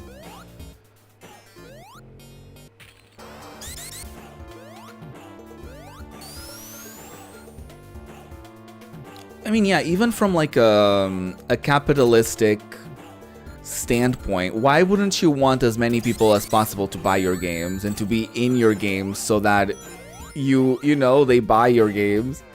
Like, why wouldn't, you know, even if that's kind of fucked up, like, why wouldn't you want my money as a queer person? Like, why wouldn't you be like, no, gay people don't exist in Final Fantasy, duh. Because it's olden times and gay people only were created in 2015.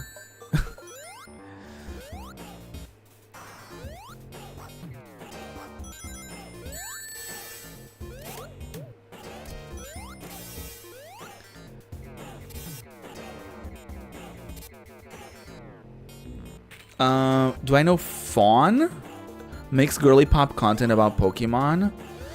I don't think so.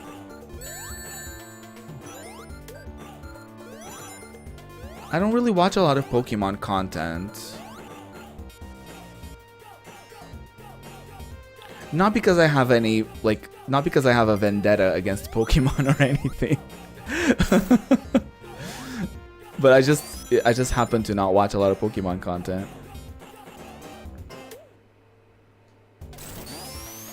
But girly pop content, I'm always here for.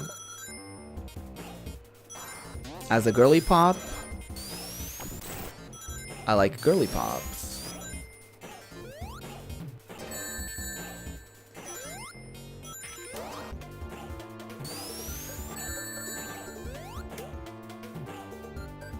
Oh, I fucked up. Oh, no. Also, I think I'm very much lacking in the emerald department. So I need to do something about that. And I don't know where to find the bonus level. So, you know, there's not much I can do about it, I suppose. How girly pop is X-type videos are so good. Oh, interesting. Actually, there is, I mean, they don't just do Pokemon, but, Ollie? I think their user, wait, is it Ollie? Their name is like Dreamy Ollie, something like that. Like, they do, like, funny, like, they do, like, a lot of Pokemon comedy videos. Like, on TikTok and, like, Instagram and stuff like that. I forget to, like, I forget his full... or their full name. like username. They do a bit of cosplaying. They do a little bit of everything, not just like Pokemon. But they do a lot of skits and stuff like that. They're very good. I brought Fawn up because they talk about how later generations they realized girls, gays, and slays and theys love Pokemon too. So we got cuntier Pokemon.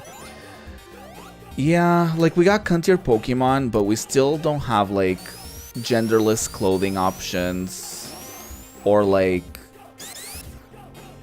literal queer people in Pokemon. You know what I mean?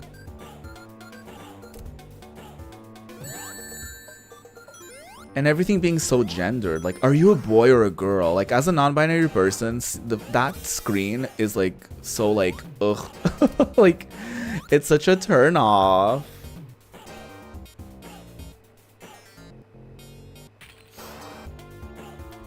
Like, why does it matter? Just literally just use they, them pronouns for the main character.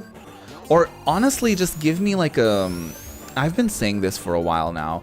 I just want Pokemon to just give me like a story game. I don't need to be the main character. Like, just give me a story about like a group of characters and I'll just play as them. Like, I don't need to be in the story.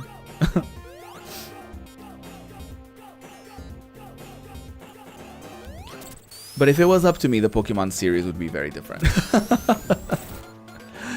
Like, if it was up to me, the Pokemon series would be like an RPG where like you would get all these different party members and each of them would have like their own set of Pokemon. You know how in Ni no Kuni, have y'all played Ni no Kuni, the first one?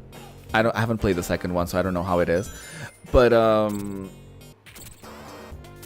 the first Ni no Kuni, like it's very like creature collecting, the first Ni no Kuni, and you get to play as like 3 different party members and each of them can carry like 3 of the creatures.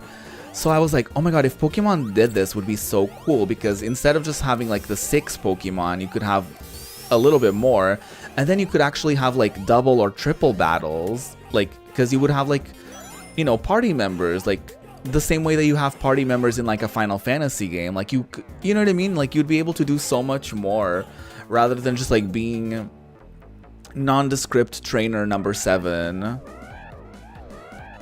You know what I mean? Like it would be cool to like get a sense of like getting a neat storyline out of a Pokemon game. You know what I mean? I know that they're made to be like baby's first RPG and like, you know, a tie-in with the TV series. Like, I get that. But honestly, Pokemon games already sell a ton. But could you imagine if you had the ability to play a Pokemon game and you were Ash? Actually, that's a thing, basically. It's like Pokemon Yellow. But but could you imagine if you were able to like play as like Pokemon characters from the series or from the manga? Someone once did a mock-up of like a Pokemon adventure game based off of the manga, and it looked so good. Because it was like the art style was very manga-esque. Very good. Very delicious. It's not about playing Pokemon, just the looks of a Pokemon, how much they serve. Got it. Being called Sir, he, etc. in Final Fantasy XIV because I chose boy over girl frustrated me. All the cute Pokemon being weak makes me not buy it. No. Yeah, you can't just have like a cute team, unfortunately. Well, you can, but you'll die.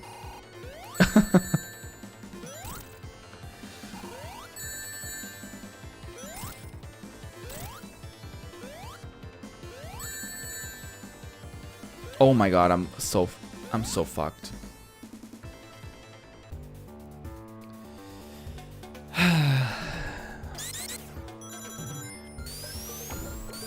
I liked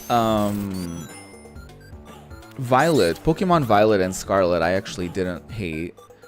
Sword and Shield was something.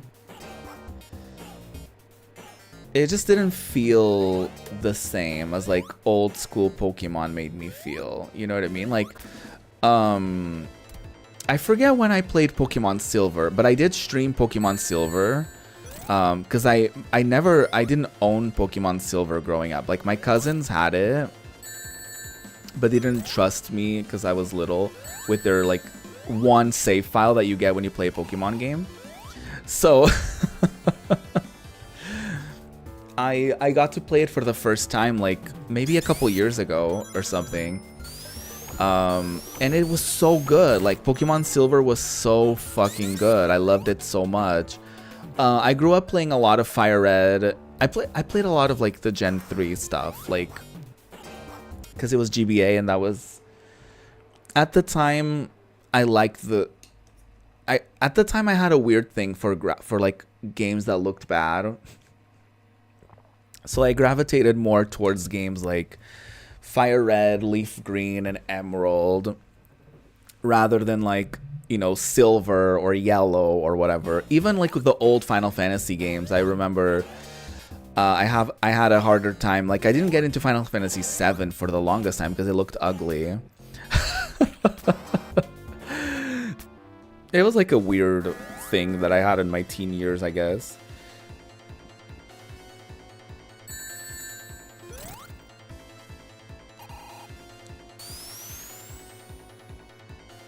Ow! Okay.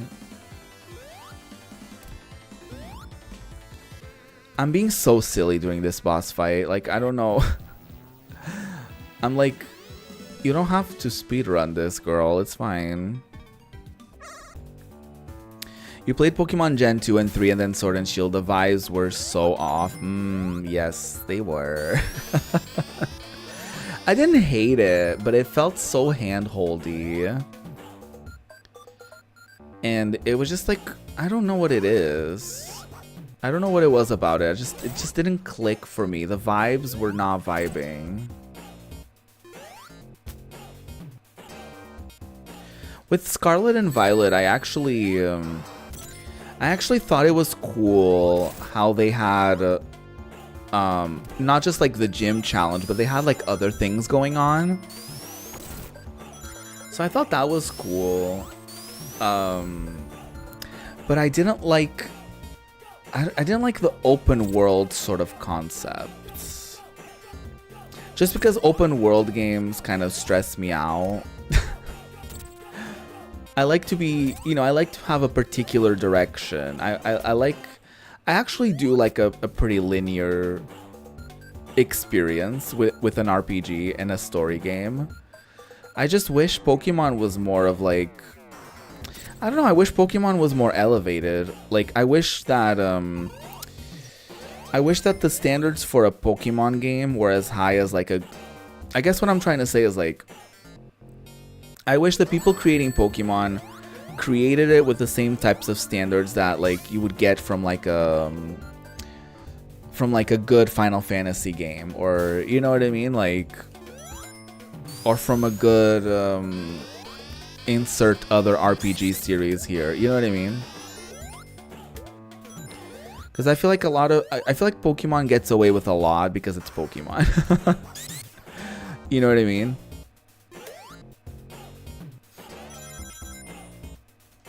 But I do want to play Pokemon games as well. Like, I do have Pokemon Colosseum on my backlog. Because I do want to get into those Pokemon games that I never got into. Because once the Nintendo DS came around, and the, you know, 3DS and stuff like that, I lost touch with Pokemon, I guess. So I'm very interested in playing like post Emerald, like to kind of mend the gap between Emerald and Sword and Shield, because that's basically how I got back to Pokemon. Because my first Nintendo console was the Switch. Like I had never, as a kid, I didn't have a Game Boy. Like my cousin had a Game Boy Color, so that's how I played Game Boy a little bit. GBA, I already mentioned, I emulated because that was very easy to emulate. But like outside of that, anything Nintendo DS, I've missed out over the years. So it was cool to kind of you know, get back into it all with the Switch. I got into it with Pokemon Let's Go Pikachu, and then eventually got into Sword and Shield, Scarlet and Violet. But Switch games are so expensive, so I haven't played like the Diamond and Pearl remakes. I haven't played Pokemon Legends. I haven't played the DLC for Scarlet and Violet.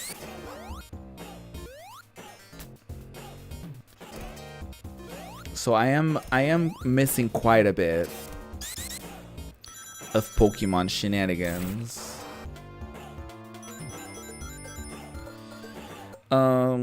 You were playing it because it had the it had the Pokemon name, but you didn't enjoy it. My cute baby team was trash. Oh no.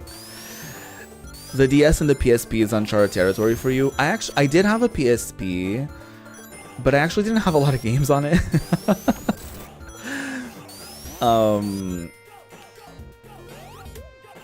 So I did love Dissidia. Dissidia Final Fantasy, very good. The new version they ended up coming out with, that was from the arcades, was not as good. But I do want to beat that one day. I do want to do that story mode on here one day. The Final Fantasy game that I put on the list of my backlog right now, because I felt like I could only pick one. So I picked two, because I kind of want to do them in order. I already played one on my own. So I kind of want to do a playthrough of two next, and then I'll just sort of unlock new Final Fantasy games within the timeline. So like, you know, when I play Final Fantasy 2, whatever games, including spin-offs that came out next, will get unlocked and potentially added to the list, you know? I have the Pixel remaster, so I did get lucky enough to get the Pixel remastered collection from Square Enix. Thank you so much. And so I do have all 1 through 6 on my PS4 Pixel remastered. So, you know, they may have not aged great, but at least the Pixel remastered has like things like you can speed things up, you can like change how much experience you get from like you can increase how much experience you get per battle, sort of thing. Like you can increase the percentage of you can do like 3 times more experience or however much, or I think it's 2 times actually. So you can make a game like less grindy. You can turn off encounters, I think. So like there's some quality of life things that you can with the Pixel remasters that can make the game more enjoyable for like a, you know, modern experience. So I'm looking forward to that. Because Final Fantasy II, I only dabbled with the GBA version for obvious reasons that I'm not gonna keep saying every 2 seconds.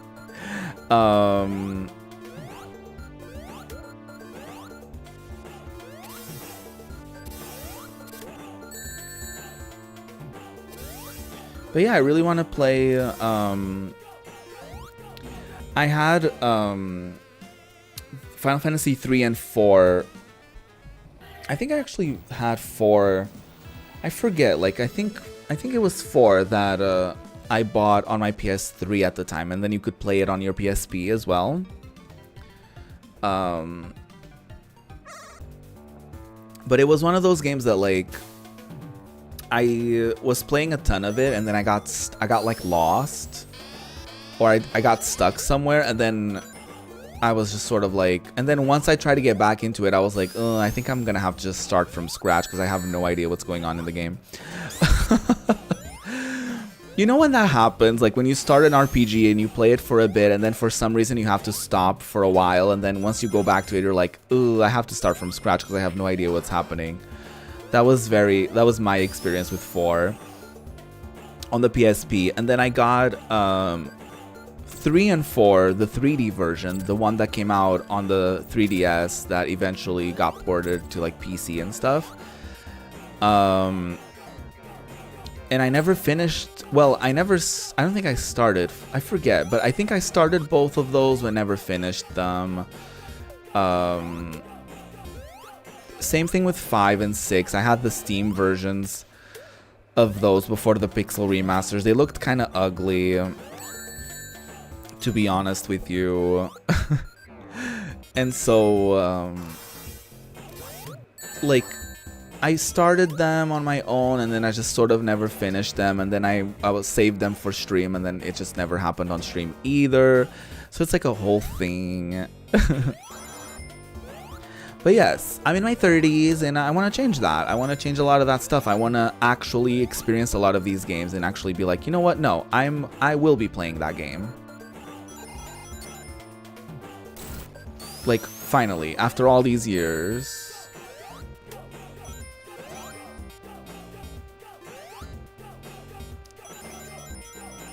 Yeah, using the quality of life things would make a big difference. 1000%. Stuff like auto-saving as well, like, in case you forget or in case, you know, something happens or you don't have access to a save point or something like that. Oh my god.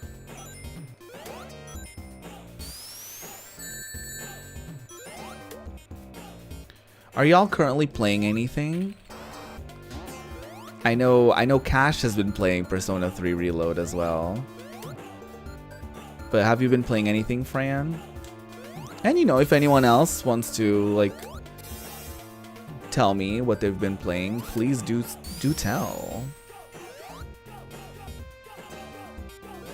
This song is wild. No.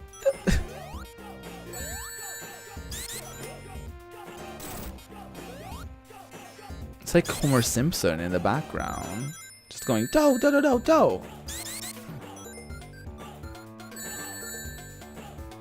God damn it. Not I'm lonely in the chat. No, I know I stream at a very lurk friendly time, so people who are like at work and stuff like that, like I get it. Feel free to lurk. I'm a pro lurker. Okay, that's what I do. A lot of streamers and a lot of people that I watch, they have no idea I exist because I'm a lurker. So I get that. Right now you're back on your BS playing League. Oh no, what happens? Oh no, what happens? I'm just kidding. You've been playing Vampire Survivors? I have no idea. What is that? Explain. Is that a game? Vampire Survivors? I played League for like a hot minute. I would play like a couple rounds while I would listen to like a podcast or something. And this was very early into like people having podcasts. So it was like at the time like the Tyler Oakley podcast. I think that podcast is still running. Or like Grace Helbig, or you know what I mean? It was like very early into like, this was before everyone and their mom had a podcast. But it was the beginning of podcasting, sort of. I don't know if they were actually the beginning, but you know what I mean.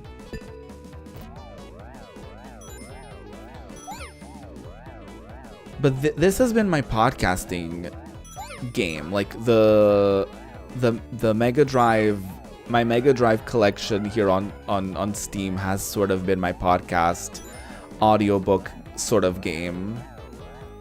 I play a lot of Dr. Robotnik's Mean Bean because that game is so difficult, but I like to play it. It kind of scratches the itch of like something like Tetris. Do you know what I mean? I think it's fully like a Puyo Puyo sort of version, right? Like, but it's like with Sonic, like with Eggman, I guess. With Dr. Robotnik. Work. Vampire Survivors looks not good, but it's dopamine gold. What? Very chill game. Really? I know nothing. I don't think I've ever heard of that game. What do you do? What do you do in that game? Is it like yeah, I have no idea. The name Vampire Survivors makes me think it's something similar to like a Dead by Daylight sort of model, but I don't know if it's that.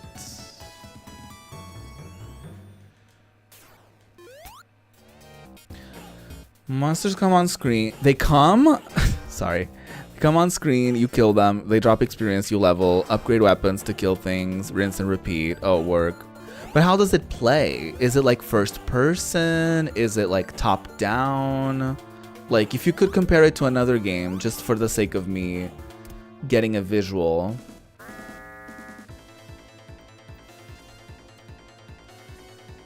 Oh my god.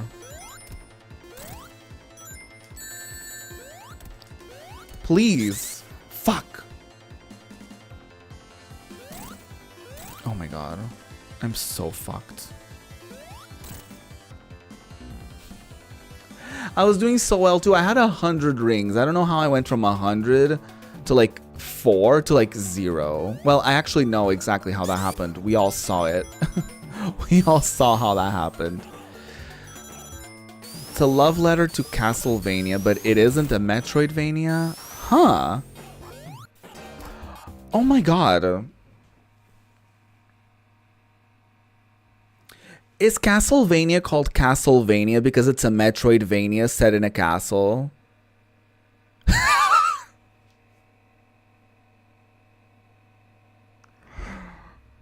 Is that why? That just hit my brain like a brick. Like, is that why it's called Castlevania?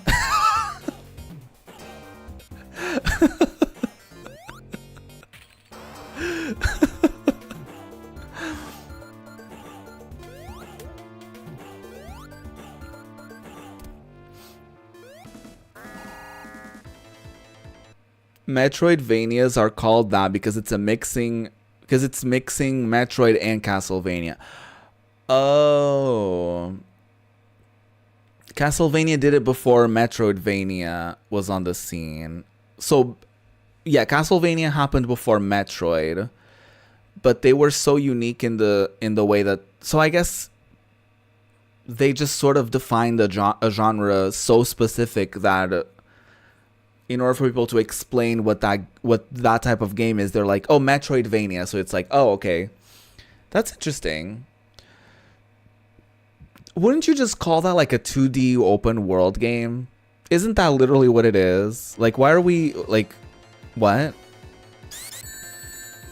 Like, I understand that in itself, it's like groundbreaking, but like, you know what I mean? Stunted so hard, they game changed. They really did.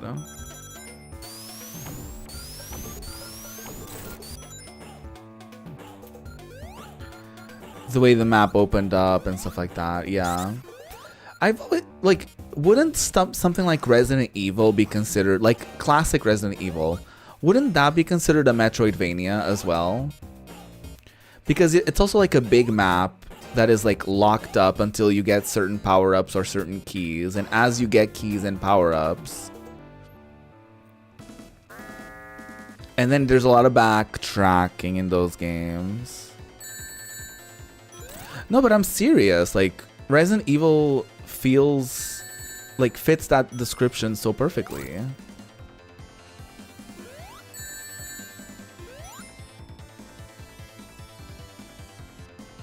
Oh my fucking god. That was just me being a clown.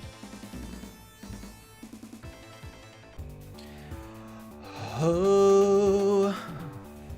I'm not even upset at the bosses. I'm upset at myself for being a clown.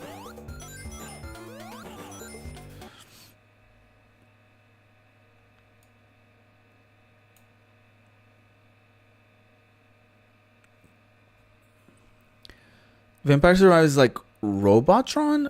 Smash TV? Oh, I have no idea what any of that means. You shoot swarms of enemies. But is it 2D? Like Castlevania is? Is that how you draw the comparison between the two? 2D pixels top down. Oh, okay. Okay. Map is just a background. Got it. Okay. So it's like kind of arcadey, I suppose, in that aspect.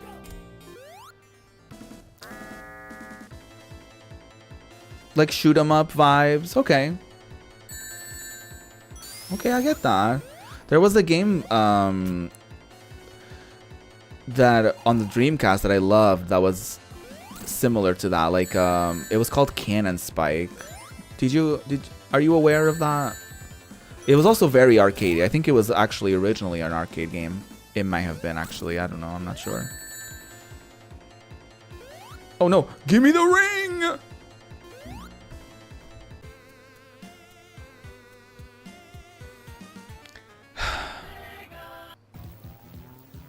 I'm not great at well, I'm not great at many of the I'm not great at video games per se. So there's that, but I'm not great at I'm not great at those games. But they do sound like that does sound like a good podcast game.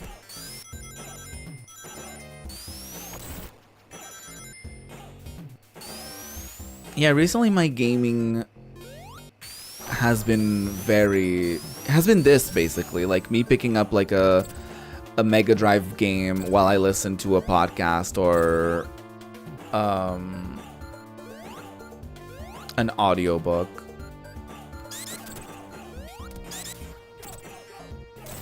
Oh, okay. Oh, okay. People call Vampire Survivors a bullet heaven because instead of dodging a boss's million bullets, you're the one shooting out a million bullets. Okay, work. It's the opposite of bullet hell. That's fun.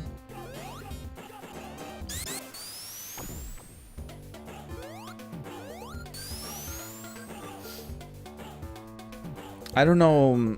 I have no idea. Like, once I'm sort of over this Dr. Robotnik Mean Bean Machine, I don't know what I'll be playing next to accompany my podcasting habits.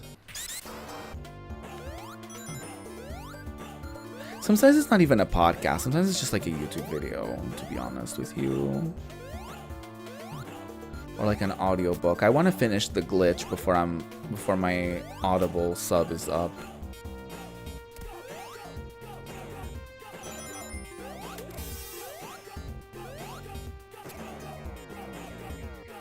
But I'm very excited. I think on maybe Sunday, Monday at the latest, I'll be able to resume Persona 3 Reload, which I'm very excited about because I've actually missed playing that. I don't know if it's a game that I'll stream every single day that I go live in, like I was on Twitch. I was doing a thing where I was playing Persona 3 Reload on Mondays, Wednesdays, and Fridays, and then on Sundays I was doing something else. So I don't know if I'll keep up that format or if I'll just do like a once a week thing here. I'm not sure. I haven't thought it through that fiercely.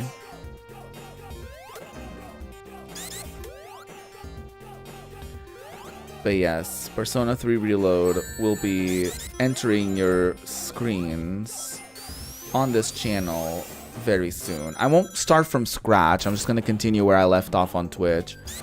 I'll make sure to link to the playlist on my VODs channel so y'all can watch sort of like the first half of all of that before I got banned from Twitch. Hadn't heard of the game. That doesn't shock me. Because, you know, it's not like the Dreamcast, although it had many iconic game, it didn't necessarily stand the test of time, did it?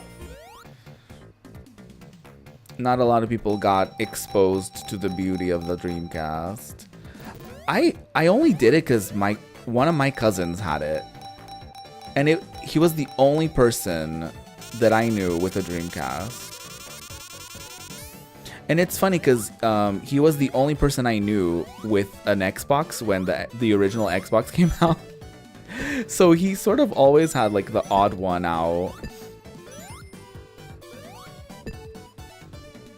Well, he did have a Genesis. Oh my god. My nose got so itchy all of a sudden. No comment. No comment. You do know I was 30 when I said that. I didn't say that, by the way. Well, anyways. Let me not get hot and bothered about that again. Yeah, I know.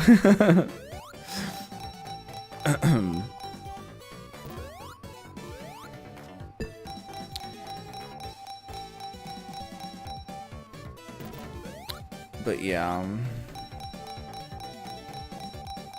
I guess for people who have missed it, what actually happened was I was talking about people with horrible usernames and me reporting them on social media platforms such as Twitch, and I gave the example of a username that would be like kill insert my community, but I used, you know, an ugly word that they would and have used against me. And a friend out of context took that out of context, so he made it look like I was saying kill cigarettes. And Twitch's clip scanning system automatically banned me. And once I appealed, they automatically declined, so I'm on YouTube now. That's what you really missed on Glee.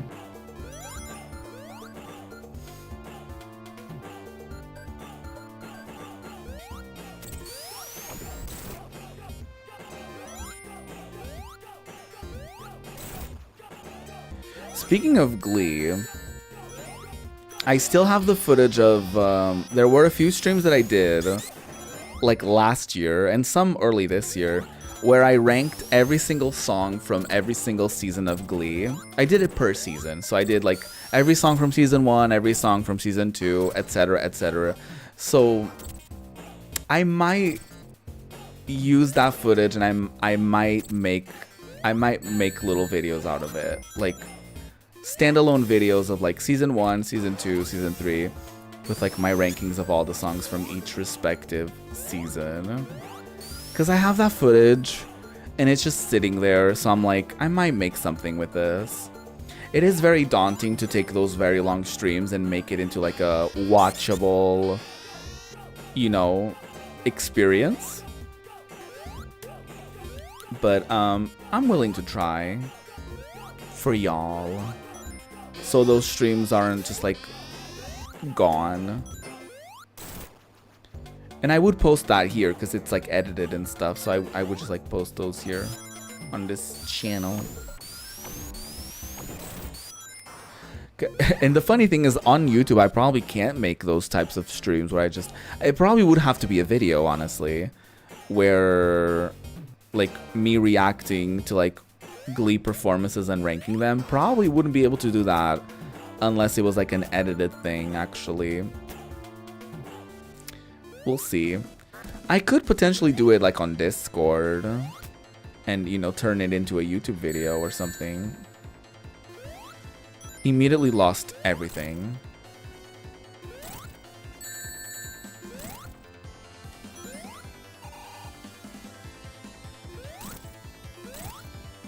These dudes need to chill.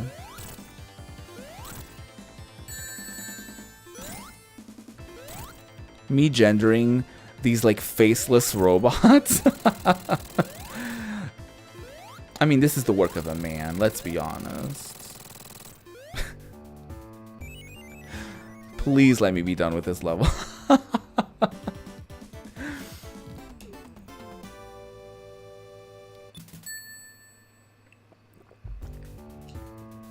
All right, we made it. We made it to Act 2. Jesus Christ. You say guy for everything, you have to catch yourself. Yeah, it happens. It's nice to have that awareness to be like, ooh, actually, let me not say it like that. But it happens. Yeah, let me equip the fire guy. Yeah, like, it happens.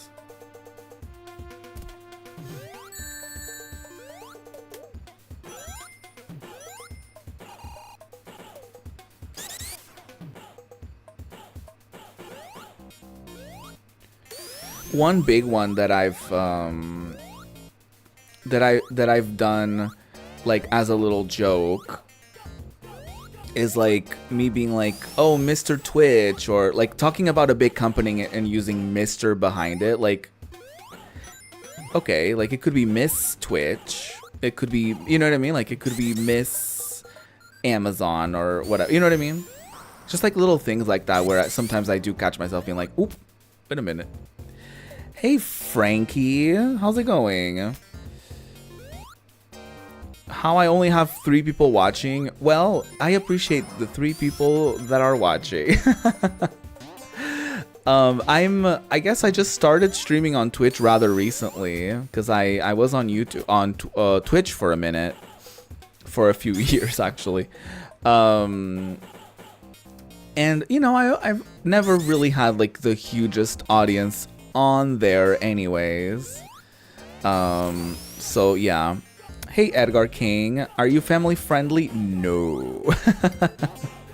My streams are not for kids. I do cuss.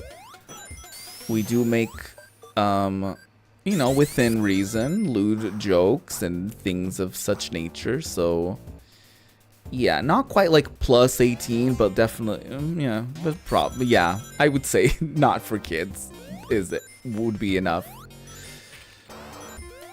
So to answer your question, Edgar King, I'm not family friendly. So if you are an adult and you are watching the stream, put on some headphones. And if you're not an adult, you probably should not be watching this and you should leave.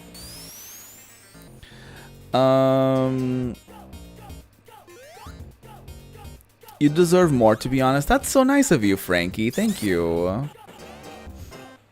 That's very sweet of you.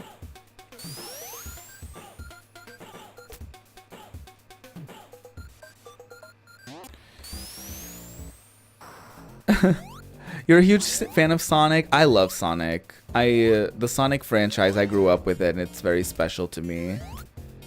Which is why we're doing like a comfort game session today and just talking about life and things. I talked a lot about like being in my 30s now and like how I look at life and a lot of things in life, you know, in comparison to how I viewed my 20s and how I viewed myself in my 20s and all that stuff. So, very interesting times, I would say. Help us run the numbers up. No, I appreciate anything and everything that y'all are willing to do.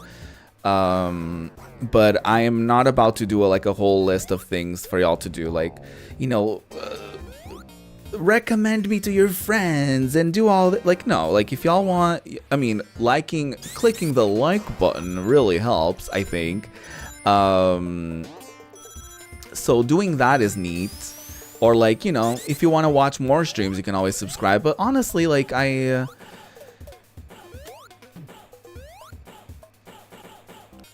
Yeah, yeah, I know what you mean. Yeah, yeah. Like a lot of that stuff can help, but honestly, it has to also just be, I think, like a natural thing that happens. So it's like, you know, if someone wants to subscribe it, if someone wants to hang out and share my streams with their friends or whatever, like they'll just do that naturally. I'm not in that boat of streamers who I've been that streamer before, who's been like, hey, if you want to support your favorite creators, do this, this, and that. Like, honestly, no, like,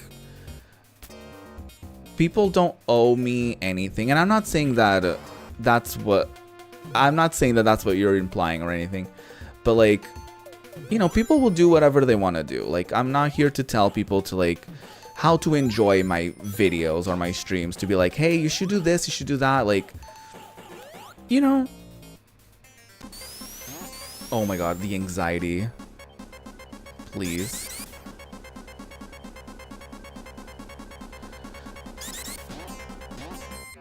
Oh my god.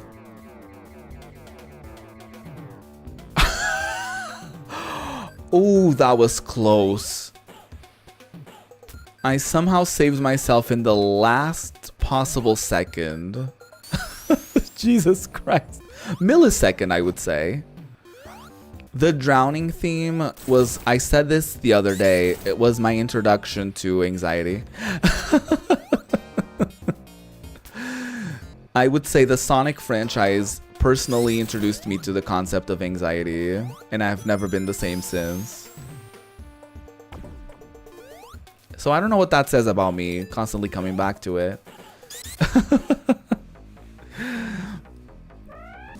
But how's it going, Frankie? Are you having a good day? What's going on in your life?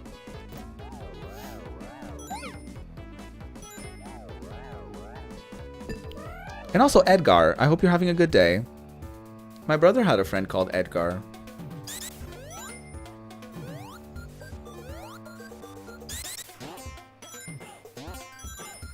He was hot. Actually, I don't remember what he looked like.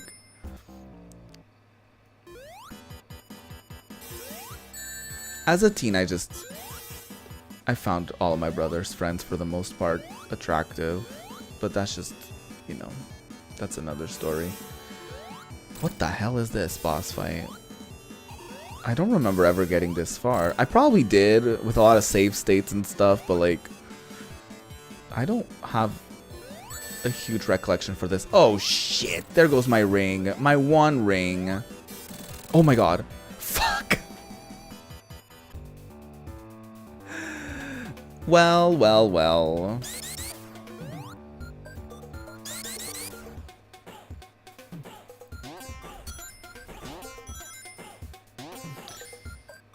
Yeah, the drowning theme.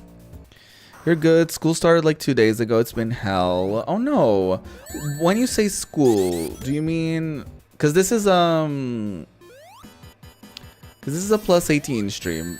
So, do you mean... Do you mean university?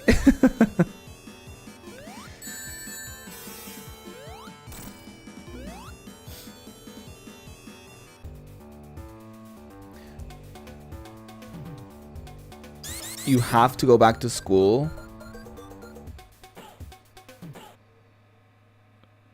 Not looking forward to homework? Oh god. Sorry, my chat gets slightly cut off sometimes, so I can't... Sometimes I can't see what y'all are saying, like, fully. Like, there's always, like, a word that gets covered by that little heart in the bottom left corner of the chat.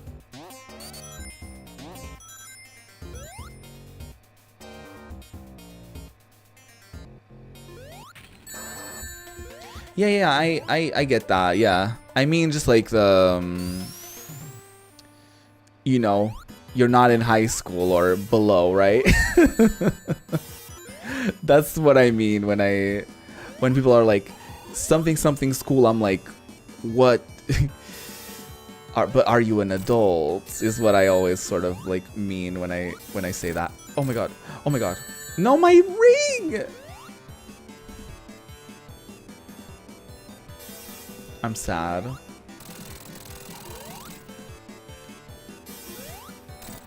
Oh my god. Oh my god, oh my god, oh my god, oh my god. So you're going back to university or to school, to college?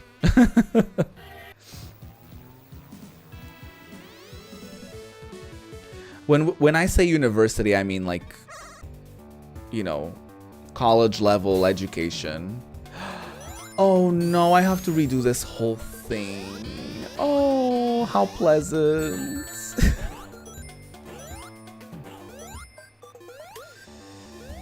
Oh, how nice. God damn it. Back to college. I want to get a certificate to teach ESL. ESL meaning... Is it like English as second language? Oh, I thought it was like English Sign Language. So you would be teaching English to people who's... You'd be teaching English to people that don't have it as their first language, if I'm understanding correctly. Yes. Okay.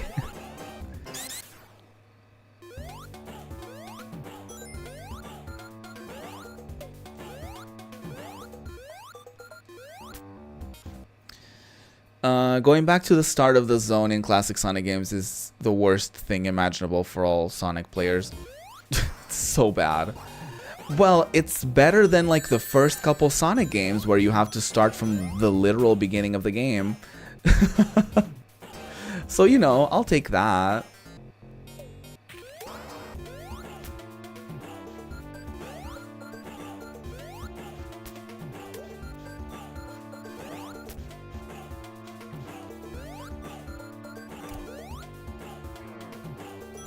So yeah, Frankie, I don't know if you missed it, but I did just want to like clarify whether or not you are an adult watching the stream, because this stream is for plus 18 individuals. Just wanting to make that clear, because I do cuss. And my streams, I don't even know, like, I don't know how that works, but my streams are labeled as not for kids. So, I try not to get too wild on here because I don't know the limits on Twitch as well, on YouTube, as well as I knew the limits on Twitch. I guess I thought I knew the limits on Twitch. But, so yeah, just... No. You can cuss in chat. No, I can cuss. I think. I don't think I can get super lewd, probably, in the things that I say, but I can cuss.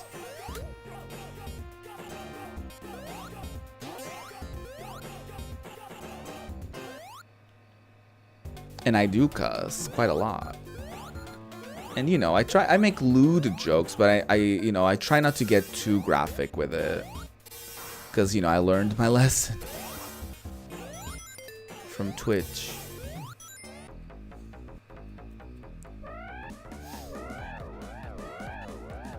But yeah, I guess what I'm, just to make it fully clear, if you are under the age of 18, please click away. Please watch something else.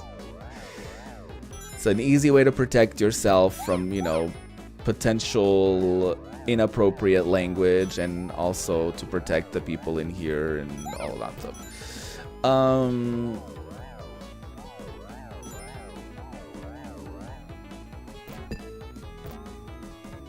What is your favorite Sonic 3 bonus stage? Ooh. There's 3 of them.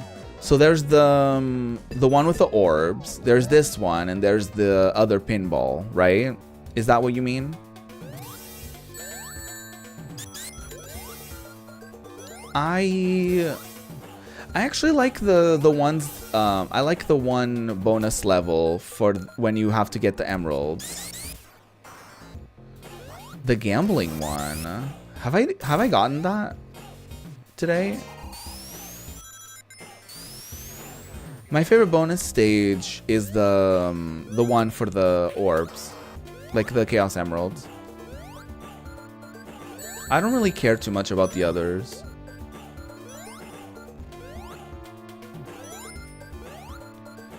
To be honest.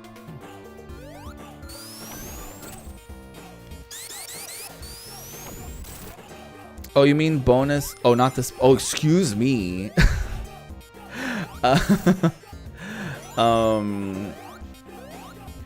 I like the one. I don't really care about them too much, to be honest. So I'm fairly neutral on, you know, the bonus stages. But if I were to pick one, I would say maybe the one that, like, the sides, like you hit the sides and they sort of disappear as you hit the sides, and there's like a big kind of, it's not a crane game, it's like one of those things where like it's like a ball dispenser sort of thing. Do you know what I mean? And you just sort of tumble from side to side, and like balls come out of the thing, and depending on what the ball is, you get different. No, not a pinball machine. It's one of those types of machines where you put a coin in and you kind of rotate the thing in the middle, and and like a ball comes out, like the ball prizes come out of it. There's a similar bonus game in here. Yeah, Gumball. Yes, Gumball machine. Yes, thank you. I guess if I were to pick a favorite, I would pick that one.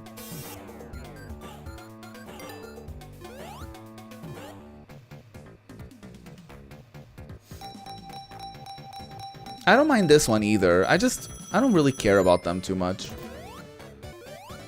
Because I'm like, I want the emeralds. I don't want to do this shit. But you do get... But sometimes something like this happens and it's great. Let me not risk it too much. Let me just go to the goal, girl. But my favorite... I mean... Yeah, I think that's about it. Because I'm trying to remember from other games, like the bonus stages. I liked the one in Heroes.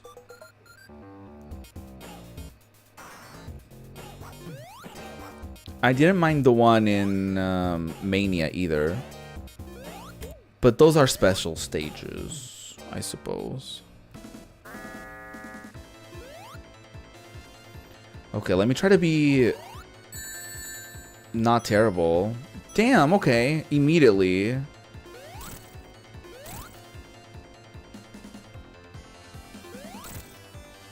Ah. Bullying me, damn.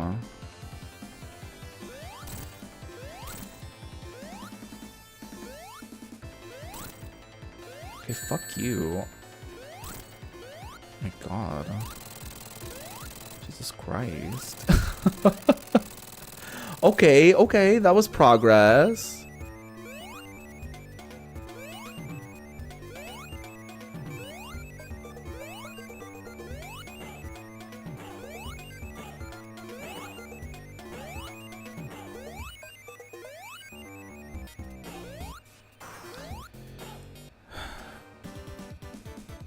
You kept going to the goal circles and ending it early. Oh no!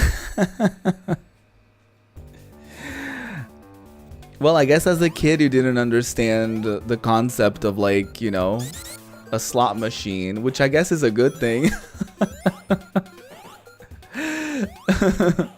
It's probably for the better that you didn't know what a slot machine was at 5.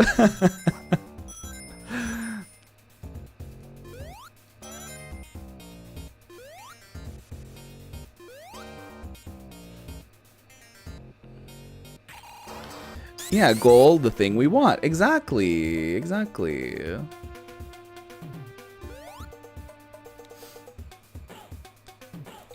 That's funny. I had such a hard time. You can imagine, for me, it was a whole other level of not understanding things because of English not being my first language.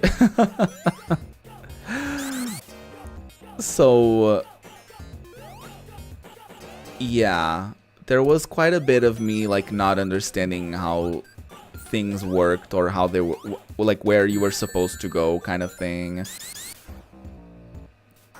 Like it was only until I was like maybe a few years ago that I realized, like in the first Sonic game, or even in this one, I guess the pinball one, when you hit those like R circle things, that's when the thing rotates another way.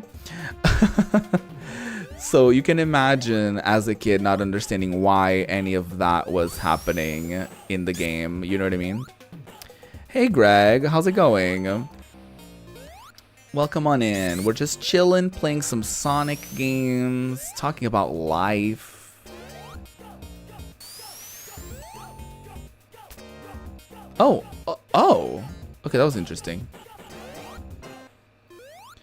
Talking quite a bit about reflecting on my 20s, moving forward in my 30s, and how that's sort of been like, I guess.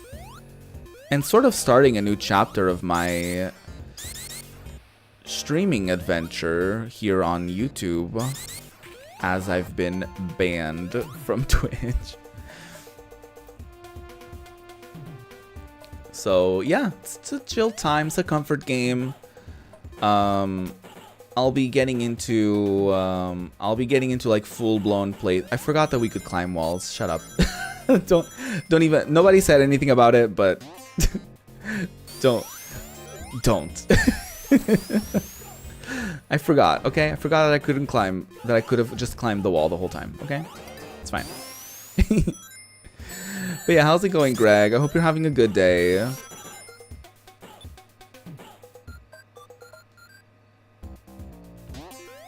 And you know, if you happen to be someone in a similar position as me, I would love to hear your perspective. You're all in your teens. Ooh. This is mostly an adult stream, so if you're not over the age of 18, please do not watch this stream, because I do cuss a lot and can sometimes talk about mature themes and things. So yeah.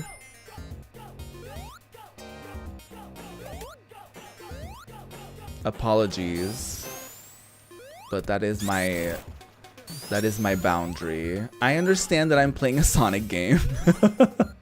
And you know, I understand the implications that can come with that.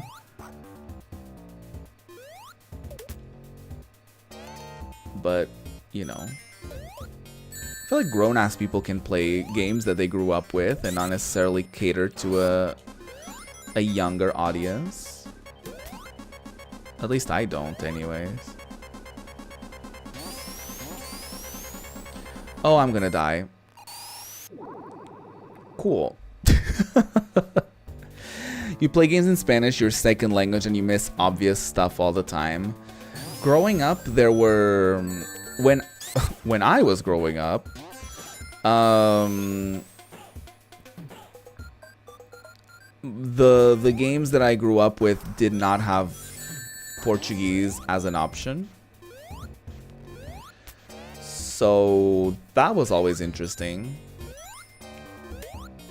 The closest thing I could have gotten was like Spanish. And actually there were like a couple games that only, like the Yu-Gi-Oh game I mentioned, Forbidden Memories, and Digimon World actually, were two games that I could only play in Spanish for some reason. I think they just distributed the Spanish version to maybe both Portugal and Spain or something along those lines. So there's that. I do worry about it, Frank.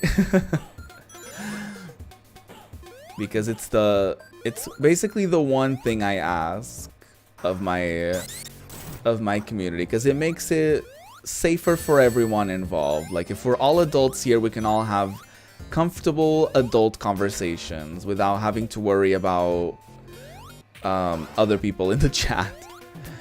And it also makes it so that for anyone who may be under the age of 18 feels safer or not as safe in case there's, I don't know, any foul play or anything that makes them uncomfortable by any of the topics that we're talking about or something of the sort. It also protects me as the streamer to be like, you know, I didn't actively put anyone in an uncomfortable situation. Have I ever played Sonic Robo Blast 2? I have never played that, no. Is it the one that was... Because there's a lot of Sonic fan-made games. Is that the one that is like similar to Doom as far as like the presentation goes? Because I remember seeing a game that looked very cool, but it was like made in the Doom engine, and I get motion sick very bad. So I can't, unfortunately, I can't enjoy games from that perspective, sadly. Oh, it's that one? Well, yep. Unfortunately, I get motion sickness, so I can't enjoy that as much as I wish well, I can't enjoy that, period.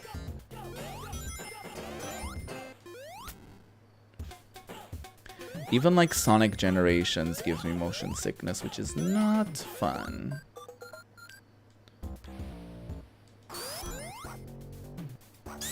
But I've seen it, I've seen people speedrun that, like little tidbits here and there. I don't know the game well enough, but I know of it, you know? Just never played. Oh really? A cool mod came out for it? What is it about?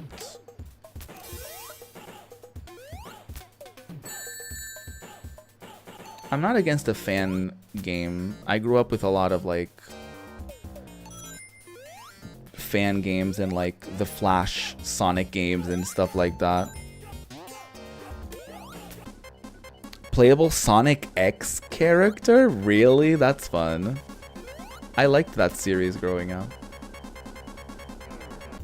Oh my god. I made it. In the last second. Against all odds. I've made it.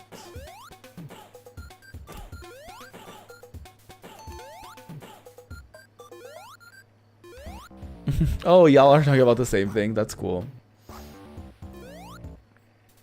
Yep. Unfortunately, I do get motion sickness, so that's probably not gonna happen for me. The next Sonic game I'll probably play, I don't know if I'll finish this playthrough specifically, but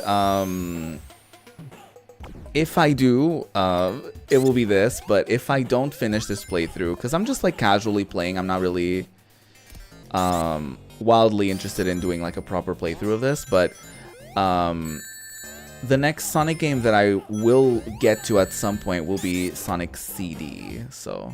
Oh, come on, I have no rings. Oh, no. Shit. No. That's upsetting.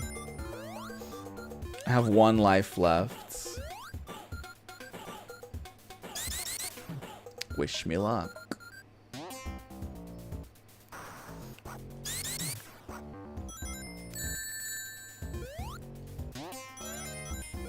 But I love that Sonic has always had like such a big and active like fan community that makes games and stuff. Oh shit.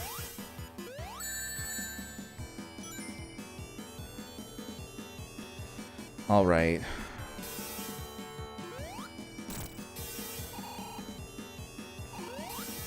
Finally out of that section. I might go back to it very soon because I only have one life.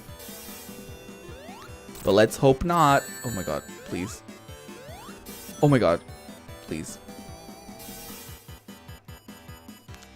I'm gonna zone in on the game, so I'm not gonna look at chat for the foreseeable future. Oh my god. Oh, there was that fucking orb. No, no, no! I'm upset. Don't talk to me.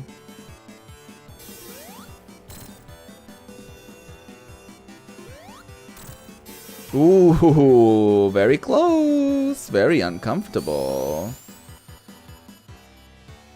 Oh my god, please. Oh my god. Oh, okay.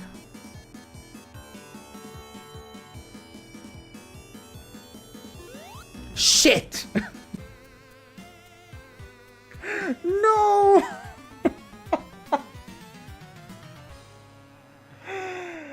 Oh. Well, well, well. Well, well, well. I almost did it, y'all. I almost did it.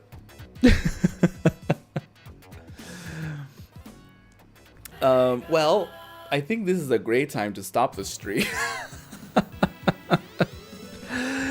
Thanks for watching. Thanks for being here. I'll stream again on Sunday. I don't know if I'll stream more of this game. I don't know if I'll do literally anything else. But if you are over the age of 18, do subscribe to the channel and check out more of the shenanigans to come. Press that like button if you enjoyed the stream. And yeah, I just started streaming here on YouTube, but my schedule as of recently on Twitch, and I will continue that schedule, is Mondays, Wednesdays, and Fridays, and also Sundays, at 5 p.m. BST. I don't know what that means for your time, but I usually keep you updated on my socials. You can find links to all my other social media platforms in my description and all that fun stuff. I hope you had a good time today, and yeah, I'll be back on Sunday. Have a good one, y'all. Bye.